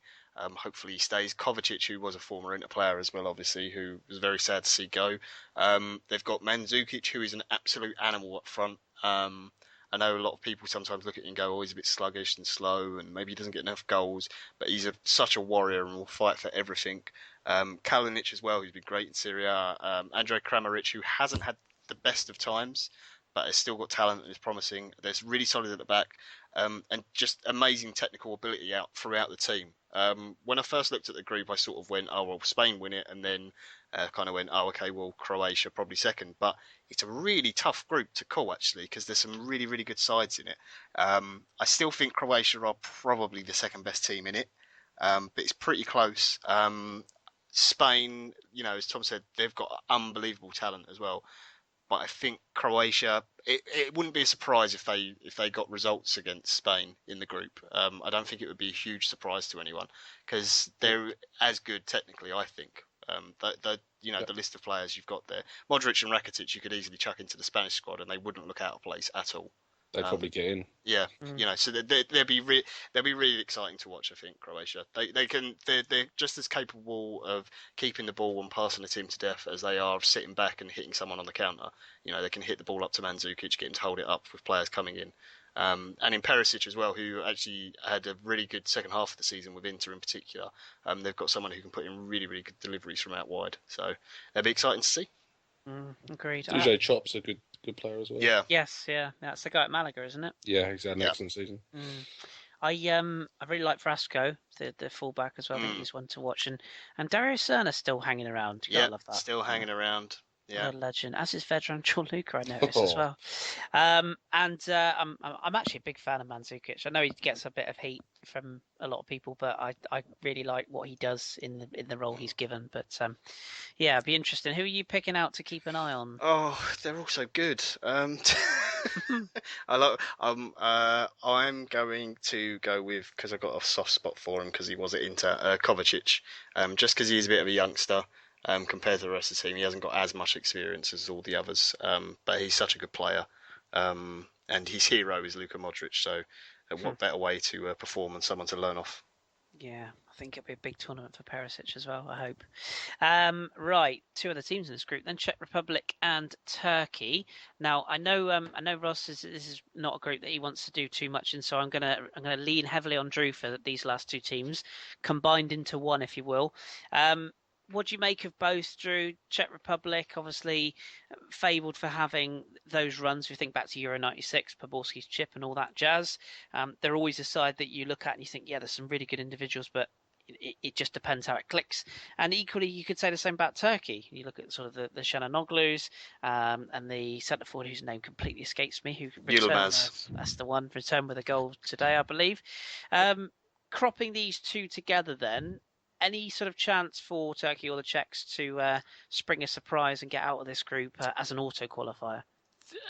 There's always a chance, but pound for pound, Croatia, I think, is just that much better than both of them, and they have different problems.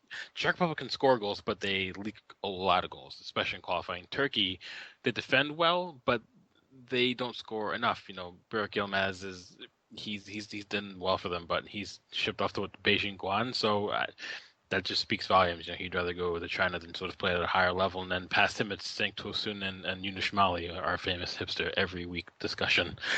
He made the side. So Turkey, I think their chances are going to come right down to Hakan Çalhanoğlu. I think how good he is on set pieces and how creative he is. I think if they're going to get through, whether if it's second place or in one of the third place spots, it's going to be how well he plays. And the same thing with Arda Turan. I know Tom can speak highly of him, how good he was at Atletico, and he didn't play that much at Barca. He missed the first half of the season, but his work rate and the way he can just make things happen just by being almost like Pitbull, who has a bit of quality. I think those two will be key. And for the Czech Republic, they've got a couple of unknowns, but one I'll point out for them is Vlad Derrida. He did very well here to Berlin. He's very, very good from deeper areas, from creatively, but he's also the type he's an absolute screamer. He can score a third from 30 yards out and without even blinking. So, and then of course our beloved Thomas Rosicky. So I don't know. They could surprise, but I think third place will come down to those two. I don't think either of them can match with Spain. And certainly, I think Croatia have. They've struggled in the last couple of tournaments, but I think Croatia has enough to finish second. So, agreed. Keep an eye on David Pavelka. For Czech Republic, he played in I think played for Liberec for years, but he's gone to Turkey now with Kasımpaşa. That's the ones. He, by all accounts, has apparently impressed quite a lot of people. He's 25, so he's not a youngster, but quite underrated from what I gather. So I'll just chuck in Tufan as well for Turkey. He's only 21 years old. And he's already got 23 caps, so that speaks volumes. And I like this kid. It's good. And people called him overweight, actually. And a big shout out to the centre forward for Czech Republic, who is called Skoda. Just because it made me chuckle. I'm sure he's got bags of pace. You've got gone are the days when Skodas are bad. That's a terrible joke. Anywho, right then. So let's get thoughts on this then from everyone then. I'm guessing we all think Spain. Anyone have anything different for the winners of the group? That bloody not be. Okay. I'm going to go Croatia for the runners-up. Yep. Anyone any different? Yeah, I'm going to go Croatia, but I think Turkey might surprise a few people. I get that one of those third place. I'm going to say again, it's another group where you look at the third place team and think, Okay, so we're unanimously then weight of numbers. We're going to say Spain and Croatia in that order. Right, two groups to go then. Group E, let's move on to this one. John, I'm going to start with you because we have in this group Italy. We have Belgium, who I'll come to Drew for. We have Republic of Ireland, who I will come to Ross for. And we have Sweden, which I'll take myself. So, John, we'll start with Italy in Group E then. We've... What a sort of strange circumstance between Italy. I think I called them as potential winners, and then they got every player they've ever had in the squad ever injured. And it now seems like it's a bit of a mishmash of a squad. What do you make of how they come into this tournament? Do you think that they could be? We actually had a question come in. If I can find it, I will find it. Somebody asked us who could be potentially like the biggest flop, essentially. Of the tournament. Do you think Italy could be in danger of that? Here we go. It's Pete Kennelly. Who do you think will be the biggest flop of the tournament? Are Italy in danger of crashing and burning in this tournament? I don't think necessarily being a flop would be the right term. There's a possibility of them, not getting farther than the round of 16. But I don't think that would necessarily be a huge surprise. No Marchisio and no Verratti is obviously huge for them. That's their two straightaway first choices in midfield. As bad as some of the players who got called up, the likes of Giaccherini, who I'm sure lots of people will remember, Conte has gone with basically players who have done him well in the past and got him to the tournament, which is fine, but he left home Giovinco. He was never going to take Pirlo again, basically, unless he did stay in Serie A. The fact he's gone to MLS, it's just, he's forgotten now. He left out Bonaventura, who had a really good season for Milan. He left out Jorginho, who is probably the best Italian midfielder this season, other than Marchisio, in Serie A in particular. So, there were some strange choices there. The one thing they have got is that a lot of the squad have played together for a long time, and like Drew was saying with the Russian team, that does help. And the fact is that they've probably got the best defence in the entire tournament. They've got the BBC, they've got Barzagli, Bonucci, and Chiellini. They've got Buffon in goal. That is just such a hard backline to get through. Yeah, okay, the fullbacks are different to what they have at Juventus, but those 4 players playing together week in, week out, they know each other so well.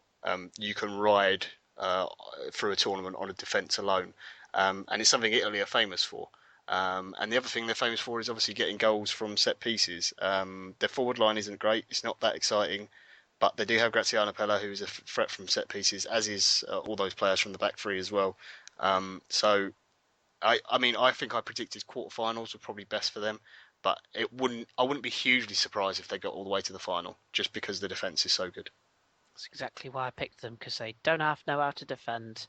Hopefully that comes in. Anywho, player then that you want to keep your eye on as far as Italy goes? I wanted to say Bernardeschi, just because it's his first tournament, and he's an exciting young player who can play wing back and he can play number 10, and he can be moved around. But I'm not sure how much game time he's going to get. So I'm going to go with one of my favourites, Florenzi, just because I think he will be played as one of the 3 in midfield, and he'll be the one sort of expected to get forward and help out in the box to try and get some goals. And he doesn't half celebrate when he gets one.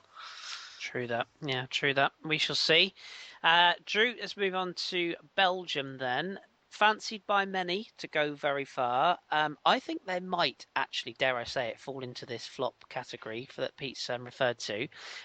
We had a question which I'm going to sort of lead into. Before I do, just gonna race through this. Dembele, De Bruyne, Fellaini, Carrasco, Nainggolan, Hazard, Witsel, Batshuayi, Benteke, Mertens, Lukaku, Origi. It's not bad as far as a midfield and a forward line goes.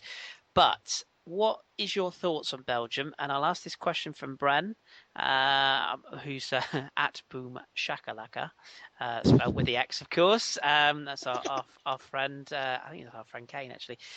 Anyway, Brendan Kane, that is. He wants to know, do you think Belgium is massively overrated or are massively overrated? Or do you think that they'll finally be able to prove that they can play against these big nations? I'll handle the question first, I guess. I don't think they're overrated per se. I think the issue with them is they have all the ingredients from back to front to actually go on and win a major tournament in regards to the quality, the types of players they have. What they need to avoid is turning into like a Dutch problem where they have all this individual talent, but it's not clicking on the right page. I think that's what we saw from them in Brazil, where they dominated games at the group stage, but they just weren't doing enough. And then they sort of petered out in the knockout stage. I think they need to take a step above. It's going to be, for me, I think they're either going to go on and make it to the semifinals, or they're going to crash out early. But for me, I like the Dutch team. They had a couple injuries at the back, so they still have Thibaut Courtois, who for me is one of the better keepers in Europe, and they have, Jan Vertonghen, Toby Alderweireld, Thomas Vermaelen all in the back, and then they're going to rely on Jason Denayer, who's going to be one of the starting center backs. We talked about him on the pod this year, and I said don't be surprised if he gets into the Belgium squad, and he did. And Mark Vermans has come out and said he's going to be starting him with, it's either going to be Vermaelen or Vertonghen at the back. So he's putting faith in a good young player, but for me, you have to look at the midfield. Axel Witsel, I know we all appreciate, and I know you and John love Raja Nainggolan, and those two, as your center midfielders, that's tough to beat. And then the likes of Kevin De Bruyne, Eden Hazard, Yannick Ferrer Carrasco, Romelu Lukaku. That's a ridiculously talented front four. So the pieces are there, but the pieces have to fit and fire this summer, or else then they will disappoint. Not because they're not good enough, but sometimes you can have all the best players in the world, but if you're not on the same page, it doesn't all click, and then you sort of falter. So yeah, it's going to be very interesting, because they're not only going to be coming in with this uber talented group, they're also going to kind of come in with this pressure of being the team that everyone wants to watch. So which they didn't have in Brazil in the World Cup, absolutely, and then flopped horribly. Yeah, absolutely. Yep. Who are we looking out for then? Kevin De Bruyne. As much as you could say how talented Eden Hazard is, or how good of a goal scorer Lukaku, is, or even Michy Batshuayi with the season he had at Marseille. Divock Origi and Carrasco are young players that people like to talk about. But Kevin De Bruyne, for me, he's one of the best number 10s in the world in Europe. On the back of the last couple seasons, the way he dominated the Bundesliga with Wolfsburg, and he came in into one of the hardest leagues to mold into with City, and he was brilliant for City when he was fit. So I think De Bruyne is going to be the key for them, for sure. Yeah, I'm kind of on board with you on that one. Ross, let's bring you back in then to wrap up your UK-wide search for talent, if you will. We've got Republic of Ireland. Roy Keane has just quietly and politely dropped Aidan McGeady in particular in it this week in his very inexplicable way of just throwing people, not just throwing them under the bus. He kind of throws them under the bus, reverses over them, and then cranks the gears and drives over them just to make sure. He's quite unsubtle. And then you've got Master O'Neill, who's sort of quite quiet and measured and just gets on with his job. There's a lot of talk in Ireland that this could be a car crash of a tournament for them. Carl James O'Reilly writes in and says, how do you think Republic of Ireland will do? So, over to you. I can see it being a car crash. I think the Republic of Ireland's biggest problem is they got stuck with, in my opinion, the toughest group in the Euros. Again, they are another one of the home nations that relies heavily on championship talent. And, championship talent is going to be found out by a lot of the teams and a lot of the individuals that they're going to be coming up against in this group alone. So I don't hold much hope for them. I think the best you could say is that they won't go down easily. That's probably the best you can say about them. But it would be so nice to see them at least pick up a win somewhere in this group. But I just don't see it personally. No, I tend to think I agree with you. Is there a player that you do think is worth keeping an eye on in the Irish squad? You can again call me biased if you like, but I'm going to go with Shane Long because having watched him over the 2 years that he's been with us, he has come on leaps and bounds since we first bought him. There was a lot of criticism when he first came in that he wasn't good enough in the air, that he wasn't a good enough goal scorer, this and that. But he's improved so much, and every time I turn on my Twitter feed and Ireland are playing, it's always him that's getting involved in the play. So for me, it's Shane Long. Yep, I can't look beyond him either, to be fair. Or if not, Aidan McGeady, just to prove Roy Keane wrong would be quite amusing. But yeah, we shall see. Tough one for the Irish. We round out this group with Sweden, who I'm going to look after, as well as the French. Now, Sweden, for me, are a bit of an enigma because they are based around, much like you just said there, Ross, about Ireland, they're based around being organised, disciplined. Obviously, they rely very heavily on Zlatan Ibrahimovic, who obviously we all know can win a game on his own, on his day. But it is difficult when you rely on one player. I think they've got a couple of players that people are not going to know too much about that might surprise a few. And also, I think they've got a fairly decent defensive setup, and I do think they'll be tough to beat, as they always seem to be, particularly against England. I can actually see potentially, I'm going to put my neck on the line and say that Sweden are going to get out of this group. And I'm not going to please Drew here. I think they're going to get through at the expense of Belgium. It's just silly. Well, naturally I am, but I think it's the first game, isn't it? Sweden-Belgium in that group opens it up. So, or is it Ireland? I'll have to look that up. They've got Ireland first. Sweden-Ireland. Okay, so that's vital for both sides, I'd say, straight off the bat. But that Sweden-Belgium game could be really, really important, depending on who goes through. Player to look out for Sweden, definitely. Player I watched today, actually, in their victory over Wales. Emil Forsberg, who's had a really good season for Red Bull Leipzig to get them promoted into the Bundesliga. Just a real talent, pace, speed, plays with his head up, always looking for a pass, very tricky. Reminds me a lot of Freddie Ljungberg when he first came through in the Swedish side.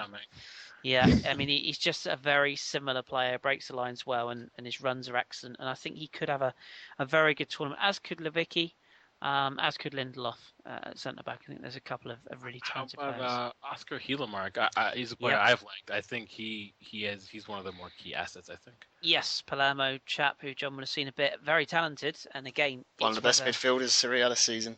There you go. There you go. It's whether he gets into that midfield because he's got to get past Seb Larsson and Kim Källström, who, whatever you think of them, have been there for a long time and they've done it at all levels. So I think they'll have a tough job. But Hamren is notoriously quite loyal to players that have done well for him in the past. So I think they might have a job getting Quaison in, but Hiljemark in, or indeed Quaison actually. But we shall see. That's going to be a tough one. John, you had a quick question on Sweden, didn't you? Before we move on. Just are they? Is it all in on Zlatan a bit like Wales? I know obviously they're a level above what Wales are, and they are famously very defensively solid. But is it if Zlatan isn't firing, they're not going to get the goals? It does have a bit of that Portugal Ronaldo Wales Bale syndrome. It's Zlatan's it's probably going to be his last tournament if you exclude the Olympics, which he might end up going to. He obviously, well, I say obviously, he essentially dragged Sweden single-handedly through the group into this stage. It is all about Zlatan, and it always will be. But then you could say the same about PSG this season. They built their side around him, so it is. But in a weird way, that might benefit Sweden if these younger players like the Forsberg step up, because everyone's going to put their focus on Ibra. And if they overmark him, or if they over-concentrate heavily on him, that will allow these tricky little players to get in behind and potentially pick off a few games, which is why I know Drew thinks I am mad, but it's why I can actually see them picking off Belgium, because I think Belgium's fullbacks in particular are suspect, particularly if you're playing Denayer out there, or indeed for Milan, who's not played all season, or moving Vertonghen out of the back four, out of the centre-back partnership. So I think if Sweden play to their strengths and they have Zlatan, but they actually build around what's behind him, then no, I think they can. I think they can go. I think they can go without him, but not without him in the side, if that makes sense. Yeah. So be interesting. But come on, you Swedes, do like the Sweden. Anywho, let's go on to our final group then. We're nearly there. We're not doing our prediction for that group. Oh, yes, we should, shouldn't we? Yeah, sorry, I've left it all behind. This will be interesting because I get the feeling this is going to be very mixed. Different, yeah. So I'm going Sweden and Italy. Drew, I'm guessing you're going Italy, Belgium? I'm going to go Belgium, Sweden, actually. Belgium, Sweden, okay. I agree with Drew. Oh, interesting. John? I've got Head over heart. I've got absolutely no idea. I'm gonna go. Belgium are just so bloody Dutch. Sorry if you're Dutch and you're listening. They're just really talented. You're gonna get murdered one day. I know. All right. I'll go sensible. I'm gonna go Belgium, Italy. Okay, and this is where Ross blows us all out the water and says it's going to be Belgium and Republic of Ireland. Or Republic of Ireland. No. I am tempted by Belgium and Sweden myself. Aha, interesting. So that is quite, of all the groups we've done, that's the biggest. I think it's the toughest. I think it's the toughest in the Euros this year, personally. It's a very, very tough group because those three are so even. There's no clear front runner Other than Ireland, they're bad. Well, yeah, but that's the thing though. You have to assume that all three of those teams are going to be Republic of Ireland, and then it's going to come down to when they play each other and how even they are across the board. It's going to be down to the wire in that group. You can argue that the Irish are the most important team in that group. Yeah. If they get a draw against one of those teams, then and if you look at the opening two games, as you say, Ireland, Sweden, Belgium, Italy. So if any of those get a win, that puts them in control of that group. And then if you look at the second games, Italy, Sweden, Belgium, Ireland again, and then even finishing up, Sweden, Belgium could be playing off for second space, or they could be playing off to put Italy out. I think Italy versus Belgium, that first match, I think the winner there, if there is one, wins the group. I think that's absolutely key because whoever loses that game have to go into eventually playing Sweden, and that's not an easy task. So I think getting those 3 points on that game, I think that sort of sorts it. The one thing I will say in Sweden's favour, if you've got to get a result and you're playing Sweden, good luck. Because they are one of those nasty little teams you just don't want to play when you need a result. So, ask England, everyone. Every game's a draw in that group. Yeah, that I could also see. Yeah, absolutely. But okay, so that's an interesting one. Final group then, Group F. We've got Tom's boys Austria, we've got Hungary, we've got Iceland. How ironic that Iceland and Hungary are going to say, yeah, you get where I'm going with that. Oh, Jesus. And our overseas listeners won't get that at all, so I apologise. Just in case you wondered, Iceland is a food shop in the UK. And Portugal. Obviously we know where that talk is going to go. So Tom, we'll start off with you with Austria. You're sort of a bit torn, aren't you? And Tim, who we've had on the pod, I think Tim might be coming on for an Austrian pod during the Euros. We'll touch on that in a minute. But you aren't sure, are you? Part of you sort of says that you think Austria could be a real dark horse, and the other part of you says that it might not live up to expectations. Yeah.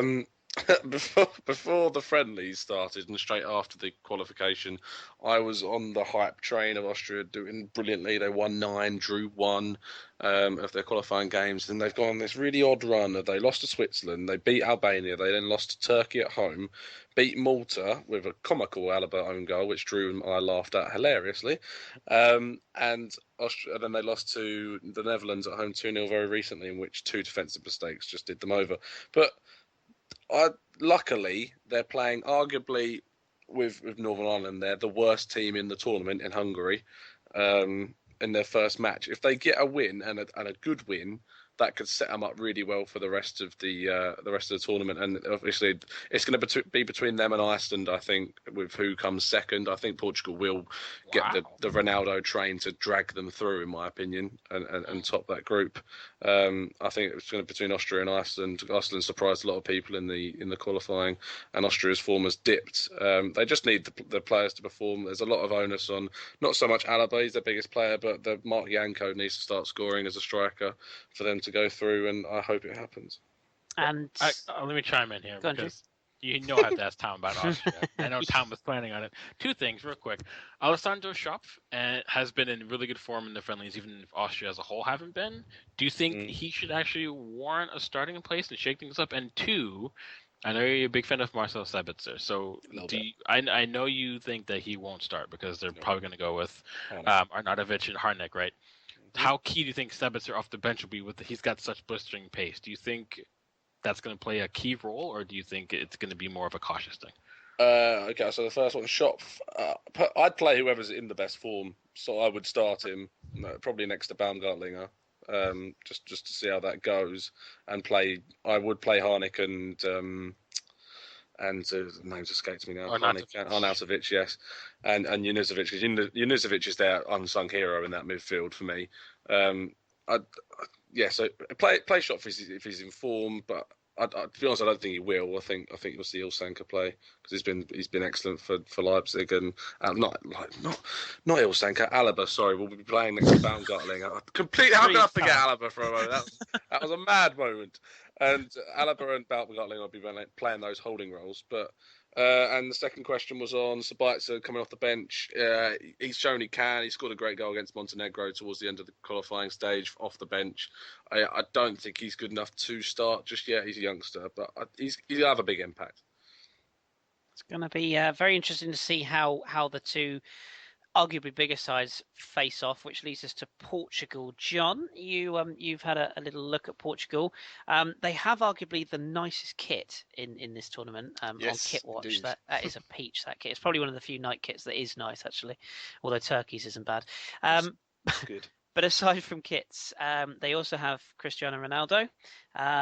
Doubts over his fitness. He clearly was not fit in the Champions League final, but he played regardless and obviously took all the glory, of course, as he does, with that winning penalty. But he's going to be key. But they've got other players in this Portugal side that are probably going to go under the radar a bit, and I talk of Eder, who's had a very good second half of the season at Lille. Rafael Guerreiro, who people know I follow at Lorient, is a huge talent, sort of working his way through. Danilo Pereira, and of course Renato Sanchez, who I think this kid's going to be absolutely sensational. He's just moved to Bayern Munich. Andre Gomez should get a mention as well. Certainly. So. The 2 Southampton lads, Kris, come on. Oh, of course, sorry. Cedric Suarez and Jose Font, of course, we should mention. Thank you. They do, however, also have Bruno, oops, there goes my head, Alves, and Pepe, whoops, there goes my career, full stop. And, of course, Ricardo Carvalho, who's about 112 now, still playing. So what do you reckon, John? I mean, Portugal, we say this every tournament. They've got players, they've got Ronaldo, everything's in place, and then they stink up the joint. So what happens this year? Portugal, for me, are the yeah, like you said, they're kind of the running joke of tournament football that they should always be winning things and never quite do it. They're kind of like how Spain were basically before they won anything. Spain for years were the team of, oh, look at their amazing players, and just didn't perform. Um, it does really come down to Ronaldo. That is huge for them. I think the difference between, say, where Sweden and Wales are much more dependent on their big stars in like Bale and Zlatan, Portugal have more talent in their team. Midfield in particular, they've got great technical players. Moutinho, João Mario, you already said Renato Sanchez, who, if anyone was watching the England game, came on late in that game and was really exciting to watch. Very direct running with the ball. It is the forward area has always been their problem. Oh God, who was it for years? Was it Helder Postiga? Was it for years? Pauletta as well. Yeah, they just never really had a decent forward. Obviously Ronaldo fills that role if he's fit. He'll play regardless. But like you said, in Eder they do have someone that can maybe play that. Actually, have someone to play off of. Nani, who can be hit and miss, but when he's on form, he's very, very difficult to play against. And all those young midfielders they've got, they're fantastic, and they could just wear people out in a sort of in a Spain fashion of just keeping the ball. To be perfectly honest, I thought they outplayed England the other night, and they only had 10 men. I know he's saying about Bruno Alves with his kung fu kick on Harry Kane was a little bit reckless, and Pepe is known to do such stupid things. So if they can keep themselves to 11 players on the pitch, then they'll do really well. But I don't know. I think they get through the group, but then the later stages, is CR7 fit enough to perform or not? If he is, then yeah, they've got every chance, because regardless of what people think of him, I mean, he's not my favourite player in the world, but he's an absolute winner, and he can win you games all on his own. He's just that good a footballer. Yeah, agreed. Ross, I'm going to give you Hungary. I would say the short straw, but I'm going to tell you why it's not the short straw, because obviously, again, as we touched on, you like your championship football, so I'm going to throw a few names at you. I'm going to throw Tamas Priskin, I'm going to throw Zoltan Gira, and I'm going to throw Gabor Kirali, some championship players of the past at you there. So what do we think of? Also, Christian Nemeth, of course, he was at Middlesbrough, if I'm not mistaken. He also spent one game at Blackpool. Did he? The season they went up. That's pretty much what average players spend at Blackpool nowadays, isn't it? One game and then they're gone. Terrible luck for them. Anyway, they also have a lad whose name I'm going to butcher. I think it's Judsak. I think you pronounce it. Judsak. Yeah, who's played at PSV, I think, a long time ago. Now in Turkey, I think. Yeah. Yes. He's decent as well. But back to the question, Ross. So, without knowing too much about Hungary, I think it's fair to say, do you give them any chance coming through this group? In this group? I don't know much about Hungary or Iceland in this group. I like the look of Australia. I like the look of Austria, and I like the look of Portugal considering the group. It's because of the Eurovision they've confused me. Hungary and Iceland, I think it's a straight shooting match for third. So I'm not sure if they've got any more or less than Iceland personally, but you asked me about the championship players. The best I can say is that there's a reason they don't play in England / the Championship anymore. Most of them have gone off to clubs and countries that I've never heard of and are doing okay out there. I didn't even know Zoltan Gira was still going. So I wouldn't say this is even an Ireland level squad from what I know of it. It does feel a bit aging, and it doesn't look like it's going to hold up to much scrutiny, especially in this group against the likes of Portugal. Yeah, it's definitely going to be a really tough one as far as getting out of the group goes. But you never know. They certainly weren't favourites to qualify, let alone get to this stage. So who knows? We'll wrap it off, Drew, with Iceland. I know, amazing. Sorry, Drew. John's dropped you in it. Amazing to think that a side has qualified, because I think they came through at the expense of the Dutch, of course. And they finished ahead of Turkey as well. They finished second behind. Absolutely. I mean, incredible achievement for a side of such small areas who still have Idiger Johnson, or still had Idiger Johnson in the qualifiers. I mean, it's just... He's there. He's coming. Is he coming as well? Is he making the tee, or... Bless him. I mean, should we write them off? Because I look at this, and clearly Austria and Portugal are the sides that have got a few individual talents. But Iceland, you just don't know, do you? We don't really know enough about them to judge, do we? No, I don't think you can really rule them out. I was doing a bit of reading on them because I had to do all the previews that we're going to be releasing later, and because they've got such a small talent pool of footballers, all of these players know each other inside and out, and that, like we said before, for some other teams, that's a quality you really can't ignore. Like we mentioned about Russia, for example. But they do have some quality. We all know how good Gylfi Sigurdsson is, the type of influential player he can be, how good he is from set pieces, how well he can drive a team forward when he's on his form. Aaron Gunnarsson, he's pretty decent for Cardiff City. I mean, Ross can correct me if I'm wrong, but then they have some decent strikers. Alfred Finnbogason and Kolbeinn Sigurdsson. Two of those guys are excellent target men. And then of course you have Ardiger Johnson, who plays for Molde now. He won't be starting, but he's got a lot of experience. He can come off the bench and give you one of those key moments, kind of like how Dirk Kuyt did for the Dutch for so long. But they're just one of those teams where I don't think you can really rule them out. I know that we've all discussed that how there's going to be questions over Portugal. I wouldn't be shocked if Iceland actually finished second in the group, honestly. I think that they have the continuity that a lot of other national teams wish they had, and I think they're going to use that to their advantage. Yeah, it's going to be an interesting group, that one. Right, so we'll wrap up these previews of the groups then with a final round of who's going through. Anyone not got Portugal going through? I have them finished. I'm saying third for them. Oh, okay. I have Portugal going through. I don't have. I'm completely lost on who tops this group, though. I really don't know. No, that's what I'm like.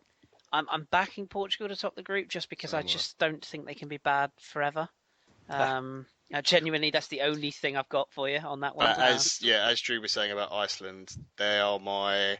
If I was to have an outside punt on a surprise, even winner of the tournament overall, Iceland would be the team I would back just because they were so surprising in qualifying. But don't you guys also get the feeling about Portugal that it's shades of Brazil, where Ronaldo had questions over his fitness and relied on heavily, and then they completely mucked it up? I do, but I look at what they've got behind Ronaldo, and for the first time in a long time, I look at that midfield, and I think there's enough there. Danilo Pereira has been exceptional. Ricardo Quaresma, even at 32, has suddenly hit form. Rafa Silva has been brilliant for Sporting. João Boutinho has his critics, but is on his day world class. João Murillo is being linked with PSG. Andre Gomes, obviously, Tom's been great. Adrian Silva has been fantastic. I don't think it's not the quality of the players that I'm questioning. They have a lot of talented players. I don't know where the goals are coming from. That's not Ronaldo or even Nani. Those are the only two players that even have double-digit goals in the entire team. I don't think anyone else has above 6 in that team. Where are the goals coming from? I would actually look at starting Eder and playing Cristiano almost in a free role with two wide players. And that's what I would look at. I mean, because you've got an Andre Gomes or a Silva who could easily play off of the Ronaldo in wide roles, and Nani as well can win a game on his own. If, like John said, if he's on his game. So the biggest worry I have for Portugal is that defence.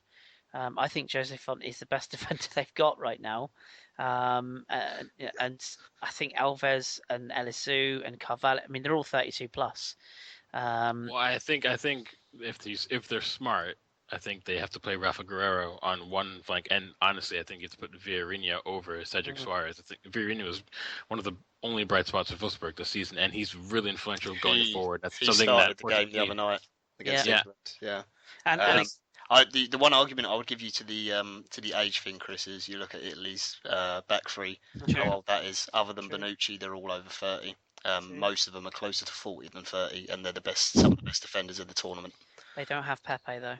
No, that's true. They have Chiellini, who's just as liable to. That is true. Don't get me wrong; he'll punch someone when the ref isn't looking, but. Yeah, and I suppose as you saw with Ricardo Carvalho and Dele Alli the other night at Wembley, experience comes the ability to wind up other opponents. Pepe. I've also never seen Jose Font any better than he was this season. True. So if he starts, I think that is a big if, considering some of the other players you've got there, because it does feel like a bit of a retirement tour, that back line. It does feel like it's some of those players will be playing simply because it's their last tournament. So Agreed. if he doesn't start, then I'd worry. But Font, I think, is the one that ties that back line together, whatever formation they go with. For all his criticisms, though, Pepe, massive dickhead, but he is a good defender. Oh yeah, no, he's a dickhead, but a good dickhead, as dickheads go. I mean, Yeah. he is talented. It's a shame. Just a quick sidebar. It's a shame that Portugal probably going to go with Rui Patricio, who is very good, but it's a real shame for Anthony Lopez of Lyon, who's been absolutely brilliant this season. Only Mandanda has been better than him in Ligue 1 this season, and I think him at 25, I think he could be one of the next great goalkeepers if he gets either stays at Lyon and they progress, or he gets a good move. I think he's going to be superb. But so we're all going to go with Portugal in some capacity, other than John. Was it you said third, John? No, I think I said Bruce third. You said third. Okay. I think Portugal. I don't know who's topping because I'm still not. I'm not convinced on Austria yet. I'm not sold on that. I'm thinking Austria scrape it from Iceland in second. I think. Yeah, I think that's probably. My bubble's been burst. I'm going Eidinger Johnson, top goal scorer of the tournament. To fire them all the way. Yeah. Get long odds on that. Okay, so that's our preview. It's been a long one tonight. We've had a lot to cover. We have had a lot to cover, and there's still more to come. So stick with us, because we're just going to rattle through a couple of extra questions we've had in from the listeners. Just quickly then to go through the venues as well. The venues that will be used in France, you've got the Stade de France in Saint-Denis. You've got the Stade Vélodrome, which is, by the way, beautiful, in Marseille. You've got Lyon's Parc Olympique Lyonnais, or the Stade de Lumière, whichever you prefer. You've got Lille's Stade Pierre-Mauroy. You've got Bordeaux's Matmut Atlantique. Toulouse's Stadium Municipal, Lens Stade Boulard Delier, and you've got the Allianz Riviera from Nice, and the Stade Geoffroy Guichard, I love that name, in St Etienne. That's where all the games are going to be staged across France, top and bottom. The tournament, as we say, kicks off on the 10th, with France playing on their own against Romania out there on their own on the first day. I don't actually know when the tournament concludes. I shall have to look that up. But put it this way, you've got a good month worth of international football. So 10 July, it's a month straight. Thank you very much. Superb. And I think I'm right in saying, what have we got? We've got the first stage, and we've got the second stage, and the quarters, semis, and the final. So obviously this is the first Euros with the expanded format, which means more football, which could only be a good thing, in my opinion. So, right then, chaps, let's just rattle through a couple of these extra questions that I couldn't crowbar in as we went along. First one is from Diablo. I'm just going to pick out individuals to answer these and see how we get on. So he's at _Mike Neat.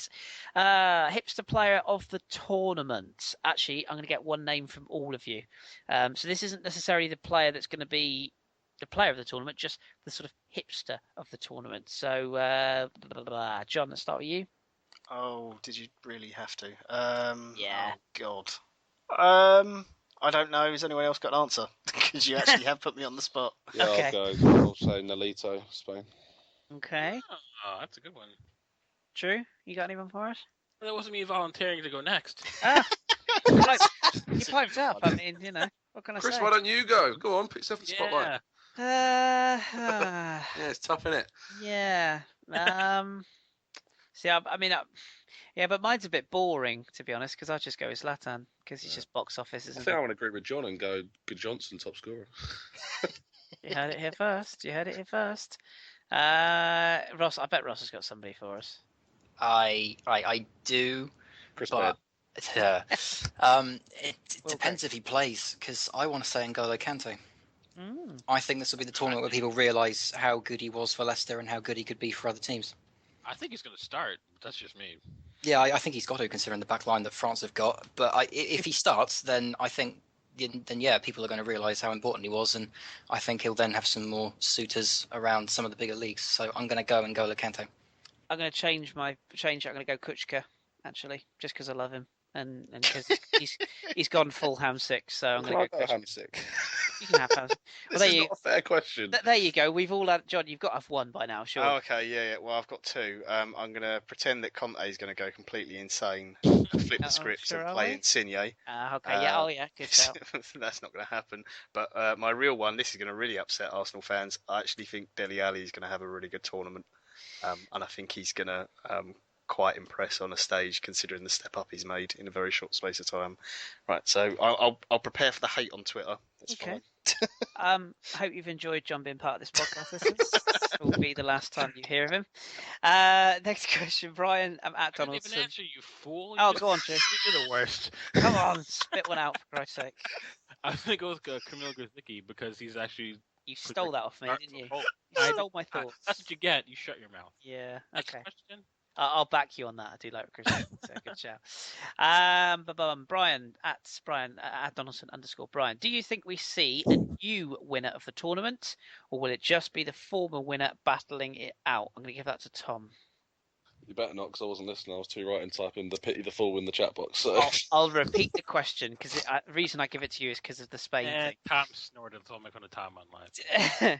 Do you think we see a new winner of the tournament, or will it just be the former winner battling it out?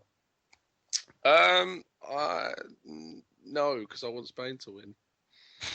Okay. And I think they could. So no, yeah, because the earliest they've got a decent run in terms of like who they can meet, because they can meet Germany into the final, and then there's a lot of better sides in Germany's half with England and that. So Okay. England can face Spain, sorry, but yeah. Fair enough. I think France are going to be Well, Austria could win me 330 quid. That'd be nice. That would be lovely. Yeah. Was the question not? It'll be the former, like previous winners battling it out. Yeah, essentially. Yeah. rather Will than- it be the Germany's, Italy's, Yeah. France's? Yeah. I think it will. Yeah. I can't see a new winner personally. I just can't see it. Telling you, have a cheeky pound on Iceland. Not that we encourage gambling. No. Oh, I do. Simon has, friend of the pod. So, Alice Mel, another one from him. Who do you think could be the dark horse of the tournament? One answer from all of you on this one, because it is a good question. Ross, who do you think? I, having listened to Drew talk about the squad, I think Iceland. Interesting. Drew? Now that I'm on the spot, thanks. That's that. And I'm actually going to say Poland because of how good they are going forward and just how good their strikers are. I think if they win that group, I wouldn't be shocked if they went ahead and made a run deeper into the tournament people gave them credit for. So. Two different answers so far. Tom, hat-trick? I'm going to stick to my guns and stay Austria. Okay, good. John, make it 4. Well, I can't say Iceland, so I've got to pick someone else now. Who could be? No. Albania. The team I know nothing about. Actually, I'm going to say England, because they're. I wondered if you might say that. Yeah. And I'll round us off with Portugal. As I say, I just have a feeling this might be the one where they finally get their ducks in a row. You're feeling about Croatia as well, seeing as John spoke. Yeah, Croatia. But when you look at this tournament, there's a lot of teams, isn't there, that you just. Genuinely one of the first Euros I'm really looking forward to. Me too. Yeah, and I hate international football, which is brilliant host of this pod for such things. Anyway, Jeff Waddell or I think it's Waddell. At Jeff Waddell 68. Which is a good question. This one. Which young player that we don't know that much about will light up the tournament? Now, I appreciate this could go on forever, so again, let's just get one word answer from you all. Put your hands up if you want to go first. Okay, Tom. John. He's in. I'll say the one player from Italy that will actually hopefully see some play is Bernardeschi, who people have heard a lot about, but probably haven't seen that much of. Interesting. Tom? Can I count Morata as a young player? No, he's 23. He's not that young. Fight me. And I've heard of him. Yeah, and you've heard of him. It says which young player that we don't know much about. Oh, okay. So I'll say Sabitzer then. yeah, that's doable. You can have that one. Ross, have you got one? Simply because I think they need someone in this position, I am going to say, what's his name? Briel Mbolo of Switzerland. Yes. Good shout that. Good shout that. Anyone for you, Drew? There's too many options, but I think. Oh Jesus Lord! I want to say either Ante Coric or Marco Piaca. Ooh, that's full hips. Piaca might actually start for Croatia, and Coric, he's been in really good form despite his age. So maybe one of those two. No, so I pulled Chris one with two. I will give you Renato Sanchez. I think I touched on it earlier. I just think You can't have a player who signed for Bayern Munich. Yeah, but let's not forget that we were one of the first podcasts, certainly that I heard of, that profiled him before he was really anybody. Because I watched him play. Bayern listened to us and then thought we'll go sign Well, that naturally. I mean, we're still waiting for the check for that scouting mission, but I saw him 3 times for Benfica before he was a thing, and he just dominated games on his own. Yeah, yeah, right. So, yeah, I mean, yes, he signed for Bayern Munich, but let's be honest, how many people really know much about him until he signed for Bayern Munich? So, Actually, I'm going to name a unknown player because I don't know which one it will be, but it will be someone from the Iceland team who is not Gylfi Sigurdsson or Eidiger Johnson or Aaron Gunnarsson, because they're the only 3 players I know in that team. I think. Yeah, so it'll be some midfielder from that team that I've never heard of, who will light the tournament up. the only other one I'll give you, if you're not going to give me Sanchez, is Yannick Ferrer Carrasco, who's You can't have him either. He just played the Champions League final. Just scored in Champions League final. But the reason I'll have him is because he was largely written off at Monaco. And I said then, rubbish at Monaco. He wasn't. This is the common misconception. He wasn't. He was played out of position. He wasn't given a run of games. And the one game he did play well was ironically against Arsenal. He absolutely tore us to pieces. And I think he's got a massive future ahead of him if he stays under the right coach, which is at the moment Simeone, the right coach for him. So he could have a big tournament if the other Belgian stars don't light up the tournament. So sorry to jump in again. Was it the Euros last time where Zhagoev sort of burst onto the scene? Yes, the Russian guy. Yeah. Yes, absolutely. I think he's injured, isn't he? He didn't get in the squad. Yeah, He is injured. He's missed it. and of course we're leaving out Kovalenko and Shevchenko There's as well. too many young players in this tournament that could potentially hit. Like, we didn't even speak about Leroy Sané or Julian Weigl like that. So there's too many. There's a lot of Wayne Rooney. I mean, the list is endless. So. Right, there you go, Jeff. You got more than your money's worth on that question. Bobby Chakraborty at Boblex, one of our new listeners. He wanted to ask about the dark horses for the tournament as well. So to try and change this question up slightly and still give him a shout, I want you all to just give me one team that you think will surprise people. Now, it doesn't mean they have to win it. Doesn't even mean they need to get deep into the tournament. It will just cause a massive surprise. So think Senegal beating France, for example. Is there anyone? I have a feeling you're all going to say Iceland here, but I'll try anyway. Has anyone got anyone different to Iceland? Go on, Drew. I'm actually going to say that I wouldn't be shocked if Slovakia won Group B. Good shout. Damn you. Good shout. Sorry, bud. I'm going to be predictable and say Sweden because I think that they're a lot more underrated than people think, and I think they will get out of that group, so I'll stick by that. I'm going to say that Belgium will surprise people by being dreadful. Like it. Gone the opposite way. Tom and Ross, you got anybody? Go on, Ross. I'm going to throw Poland in there simply because I don't think people appreciate the entirety of that team. I think people will look at Lewandowski and think, yeah, they've got a good front line, but I'm not sure anyone else knows about what's behind him. So I'm going to say Poland. Good shout. I'm going to go with Ukraine and break the trend of thinking that England and Slovakia go through, and Ukraine might surprise some people. Interesting. You could shout Northern Ireland as well, just to piss everyone off. Yeah. Well, can't pick on the Irish. Mike Folletti, on the same lines, who won't live up to expectations? One answer from you all. Yeah, I'm going to stick with Belgium. They are so Holland. Sorry, the Netherlands. They're super talented, and they've got amazing. And they've got one of my favourite players, Kevin De Bruyne, who's a fantastic player to watch. Absolutely love watching him play football. But I don't know what it is about them. I'm just not convinced. Fair enough. Yeah. I'm going Germany. Interesting. Drew. I was literally about to say both of those. So there you go. Okay. Yeah. Ross, anyone different? Sorry, John. Italy. That wouldn't surprise me. No, it wouldn't.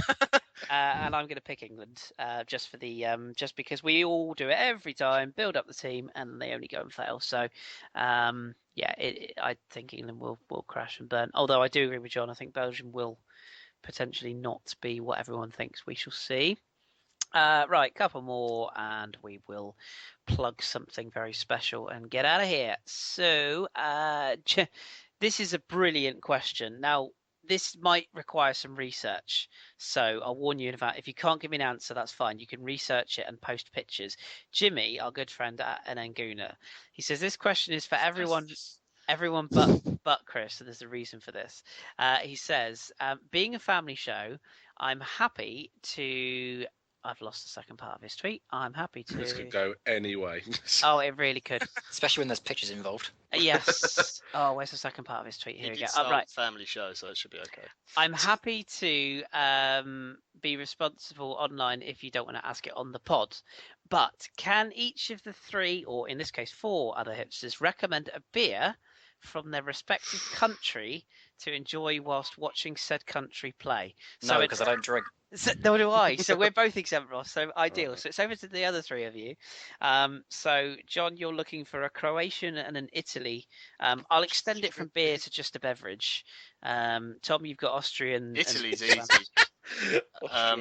Peroni. Yeah, Peroni is from what region is it? I did read it up once because I used to drink it all the time. I don't drink anymore either. It's based in Rome. Now based in Rome anyway. Okay. Croatian beer. Oh, I've probably drunk loads of those in my time. Did you just extend that to beverages, Kris? I've gone with beverages. Yeah, so. Because then I can say Earl Grey. Ah, love it. Quintessentially English. That's fantastic. You can tell Ross is the classy one on the pod. Yeah, I've never drunk it, but my mum used to drink it all the time. Drew, you got there must be hundreds of thousands of beers that you could. Do you know how much Belgian and German beer I actually drink? Probably not a lot, but I'm sure. No, you I know do. I'm in New York City, man. There's Belgian German beer everywhere. Fair point. New York City, man. Amstel. New York City, man. Woo! Is Amstel one over there? Amstel. Amstel. Moving on. So for Germany, Fellas. I'll go with the Schneiderweiss Unter Aventius. It's very, very good. He used to play for Salzburg. It's 8.2% alcohol for your knowledge. And then for the Belgian beer, probably a Trappist 12. The full name is a Trappist Vestieren 12, I think. Mm-hmm. So there you go. Those are the 2. Okay. But warning: the Trappist is 10.2% alcohol, so it's heavy. Woof.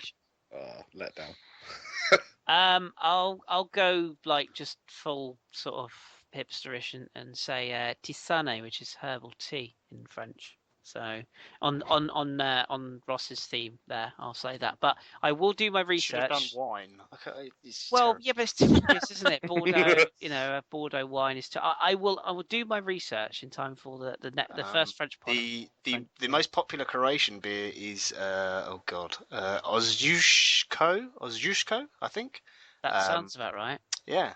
So that's got the largest beer sales percentage in Croatia, apparently. I suppose the obvious one for France would be Kronenberg, of course. Yeah. Because Mr. Cantona was famous for Or champagne. beer wise, but yes, you're right. There's also one I'm reliably informed called Adelscott, which is apparently smoke beer. Anyway, welcome to the beer podcast, everybody. I hope you've enjoyed your stay. You said Jimmy sent us, right? Yes. I'm gonna just go ahead and send him the names because I think you should. We'll compile a list and just. Do I get a go? Yes, you do. No.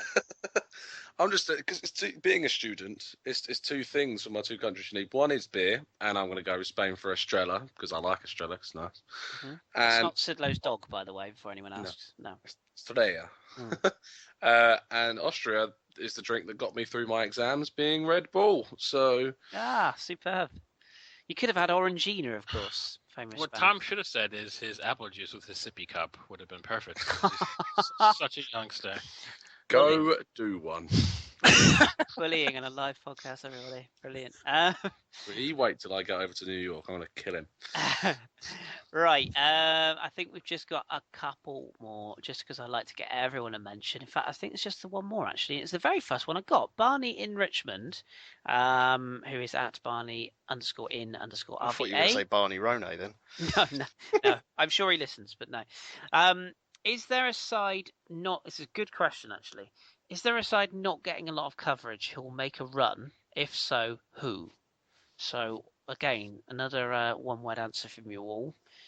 Just chirp in if you've got a side. Yeah, I think the easy one for me is Croatia. One, because I'm following them. They're just a very good team, and they're the sort of side that no one will ever really mention or talk about in news articles. It's always Spain, France, those kind of teams that get mentioned. But I think Croatia can get a decent run. Cool. Any of you other guys got one? Scotland. Yeah, that's just alienated half of our population. The Aberdeen fans that have followed us after Ali's interview have now all gone. So thanks for your time, guys. We appreciate it. A real answer, maybe? I think we already covered it. I think Poland I think hasn't got a Poland, lot of yeah. coverage, but I think they might turn a couple heads. And I've struggled to stray away from Sweden and Sweden and who's the other team we picked out that might. I'm gonna throw Slovakia in there. Slovakia, yeah, that seems a good bet. Turkey is another one that maybe to get on a run. Yeah, talent's there, but I think Poland is probably the good shout there. If Ronaldo turns up, Portugal got every chance. That's the one I was trying to think of. Yeah, you're absolutely right. Okay. Right, good. Right, I'm going to ask you all one final question then, and then we're going to do some plugs and leave you in peace. So, I want to know your guys, and I'm going to write these down because when they fail spectacularly, I'm going to remind you of all this. Your players of the tournament. They don't have to be from the clubs you're following. You can just pick. I just want one name from you all, a player that you think is arguably, when we look back at Euro 2016, we say that player was the best player in the tournament, or at least one of the best players. I'll start with Drew on this one. Nope, Drew's going last. Okay, good, brilliant. I'll start with Ross on this one. I could be here for 2 hours and not give you an answer. I genuinely don't know. If I had to pick one, I would probably go Dimitri Payet because I think he's going to score a couple of decent free kicks and we'll probably remember them. But there's far too many individuals in this tournament that could stand out. Interesting. John? Do you want one that I think will actually win the award rather than one that deserves it? No. Well, no. You have to change. A player that you think genuinely is okay. Look back, you're going to see the montages and who? PK from Spain. Really? Yeah. Interesting. Very interesting. If you want a player who, but to round out my joke, I was gonna say Pogba, who I think will probably play very well, and probably be very important, but his influence will be overhyped and overtalked about. True that. Okay, Tom and Drew, have you got one for me now? David De Gea. Yeah, mentioned before. Yeah, and Drew. I think it depends on who. I think it depends. Usually, the player of the tournament is from the country that wins, so it just depends on who wins, and it's really tough to say. But I'm just going to go into Robert Lewandowski because I think the amount of goals he scored in qualifying, I think, will transition over to the tournament. I think he'll end up leading in goal scoring, and one or two of them are going to be a stunner. So could be a safe bet that. Okay, and I am going to stick with Anthony Martial. Said it before, but I will stick with that. I just think this is the stage, and I humbly accept the fact that I thought United overpaid for him at the time. Slowly but surely, he's proven me wrong. So yeah, I think he could be, particularly if France do win it. As Drew says, it's hard to predict, but okay, set you up a bit for that one. Right, before we leave you then, we've got some interviews that have gone up recently. While we've been away since the end of the season, we've put up some interviews. Tom spoke with John Driscoll with a Spanish perspective on the season, and Tim Armitage on the Austrian perspective of the season. They're both available now, as is my chat with Rich Allen on all things French, including a look at the Euros as far as the French perspective is concerned. The excellent Ali Beg, who's a producer for beIN Sports in Qatar and a big Aberdeen fan with a boy band history. If you haven't listened to that one, do. It's really good. Do listen to that. Bit of Austrian in that as well. And who am I missing out? We've Lana. got Lana is coming up. Lana DeWoods, who is she's born in Iraq. She then lived in Norway, now lives in Sweden, and supports the French team. Work that one out. Other way round. Lived in Other- Sweden, now lives in Norway. Sorry, you're absolutely right. Yes, lived in Sweden, now lives in Norway. She's very good value. John listened into that one. Real character. So that one will be going up early on next week. And of course, if you haven't listened already, myself and Simon Collins sat down and did a Leicester City special as well, which is also a very good listen. If you want to sort of do a bit of reminiscing back to the end of the season and relive the story of Leicester's season. So do give those a listen. And Tom, I think I'm right in saying Tim has said if he can find the time, will be back for the Euros at some point. Both Tim and John said if they've got time, they will happily come on. Splendid. And I'm going to try and twist Rich's arm. I know Lana's happy to come on and do a bit of Sweden talk for us as well. I think we're going to have a few run-ins from Neil and Simon. I think you're going to do a bit of English stuff for us. I think Drew's got a bit of news as well. Yes, Drew, who's yours? Oh, interview. Stefan Bienkowski, he writes for DW Sports, the New York Times, and the Washington Post. He covers the Bundesliga, so he agreed to do an interview post-Euro. So there you go. Fantastic. So that'll be one to look forward to. And I think Ali actually said he'll come back on as well and do a little bit for us if he can get time. So we've got loads of people guest starring. And of course, Simon Collins is actually going to be in France for the Euros, and he's going to be close. Lucky boy. I know he's going to be close to the Swiss camp as well, so we might get some exclusives. You never know. So if Granit Xhaka farts, you'll hear about it here first. Right, final thing, Drew. I'm going to hand the show completely over to you now because you and another young lady who goes by the name of Kat, who those who don't know works very hard behind the scenes for us on the pod. You have not only have we done this elongated preview podcast, you have done a fantastic preview written format for our website. So plug away. I've seen it. It looks amazing. Tell us what's going to be involved in that when it goes live. Okay, well, it's going to be in one huge post rather than doing group by group. We just figured we'd throw it all at you at once so you guys can sift through it. Based off of team you can search, you can just look at every group. So for each team we did a little bit of a quick background of their run up to the tournament, and then information. So they have the best ever finish, the squad they're taking, who we felt the key players were, surprises in the squad or the surprises of the players who were left out. Our predicted 11 and our predicted finish for each team. So we did that for each team. I didn't do it by myself. I did the lion's share, but Tom did two, John did two, you did two, Luke and Simon from ABW, they both did two as well. So and Kat has put it all together once I get her all the information. So it does look great. We're releasing it next week. So hope you guys enjoy the read. Absolutely. And for those listening into this, we will be releasing this podcast first of all, and the preview will be going up probably close together, to be fair. But the idea is we want to get this podcast out so that you can all have a good listen to what we've had to say. And then please do go to the website and have a look at this preview because it's taken an awful lot of time. Drew can attest to that.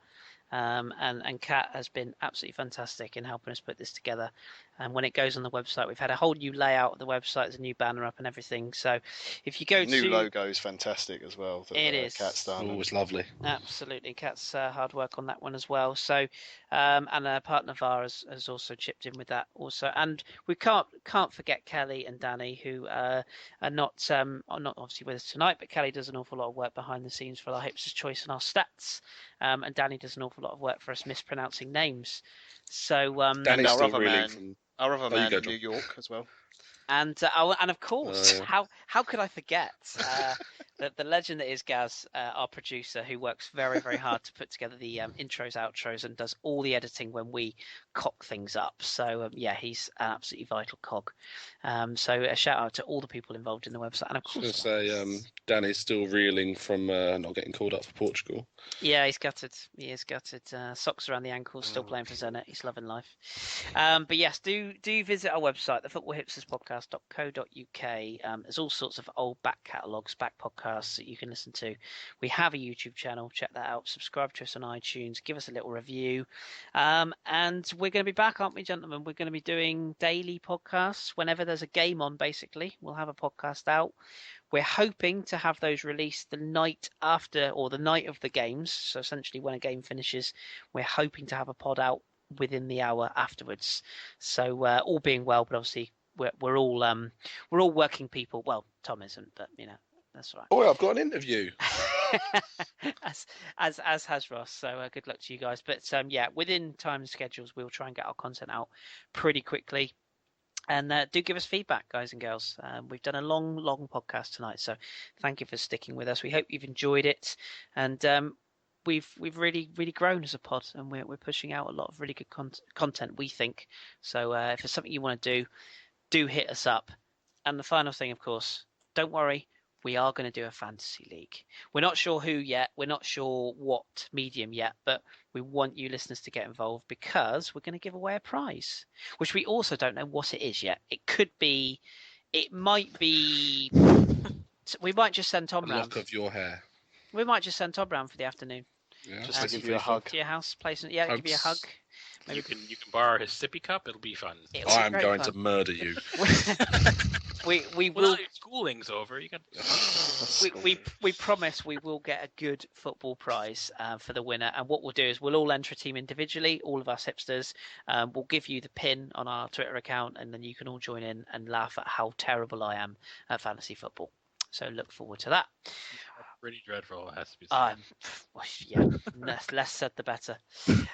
Right, okay, that has been all for tonight. We have Are we sorry, just No, doing go your on. outro. Are we not picking a winner each before we go? John asked me for the last. You've been trying to avoid this. I've been trying to avoid this. This didn't. Okay, France.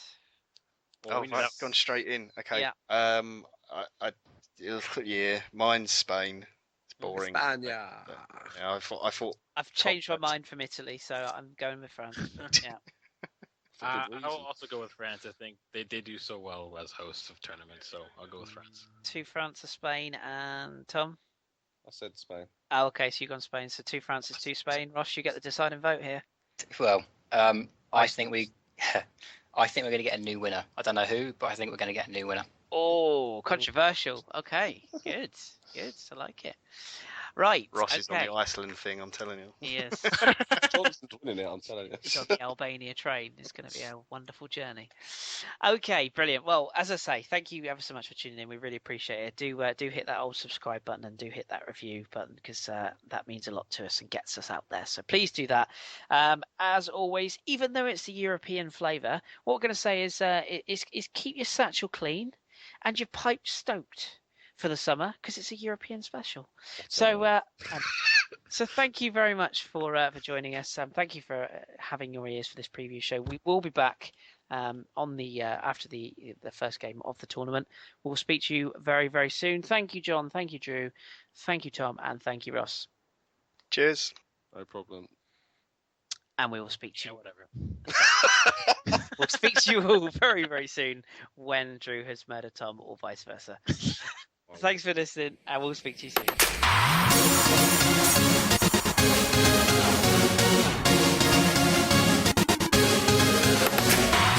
it drops for Fabregas, who looks for Iniesta, who's onside! Spain score! Hazard, Rodriguez, a match winner. Is this the moment? It is! Divock Origi! There, and Nakella, and they now have the breakthrough. Failed. It's a great effort!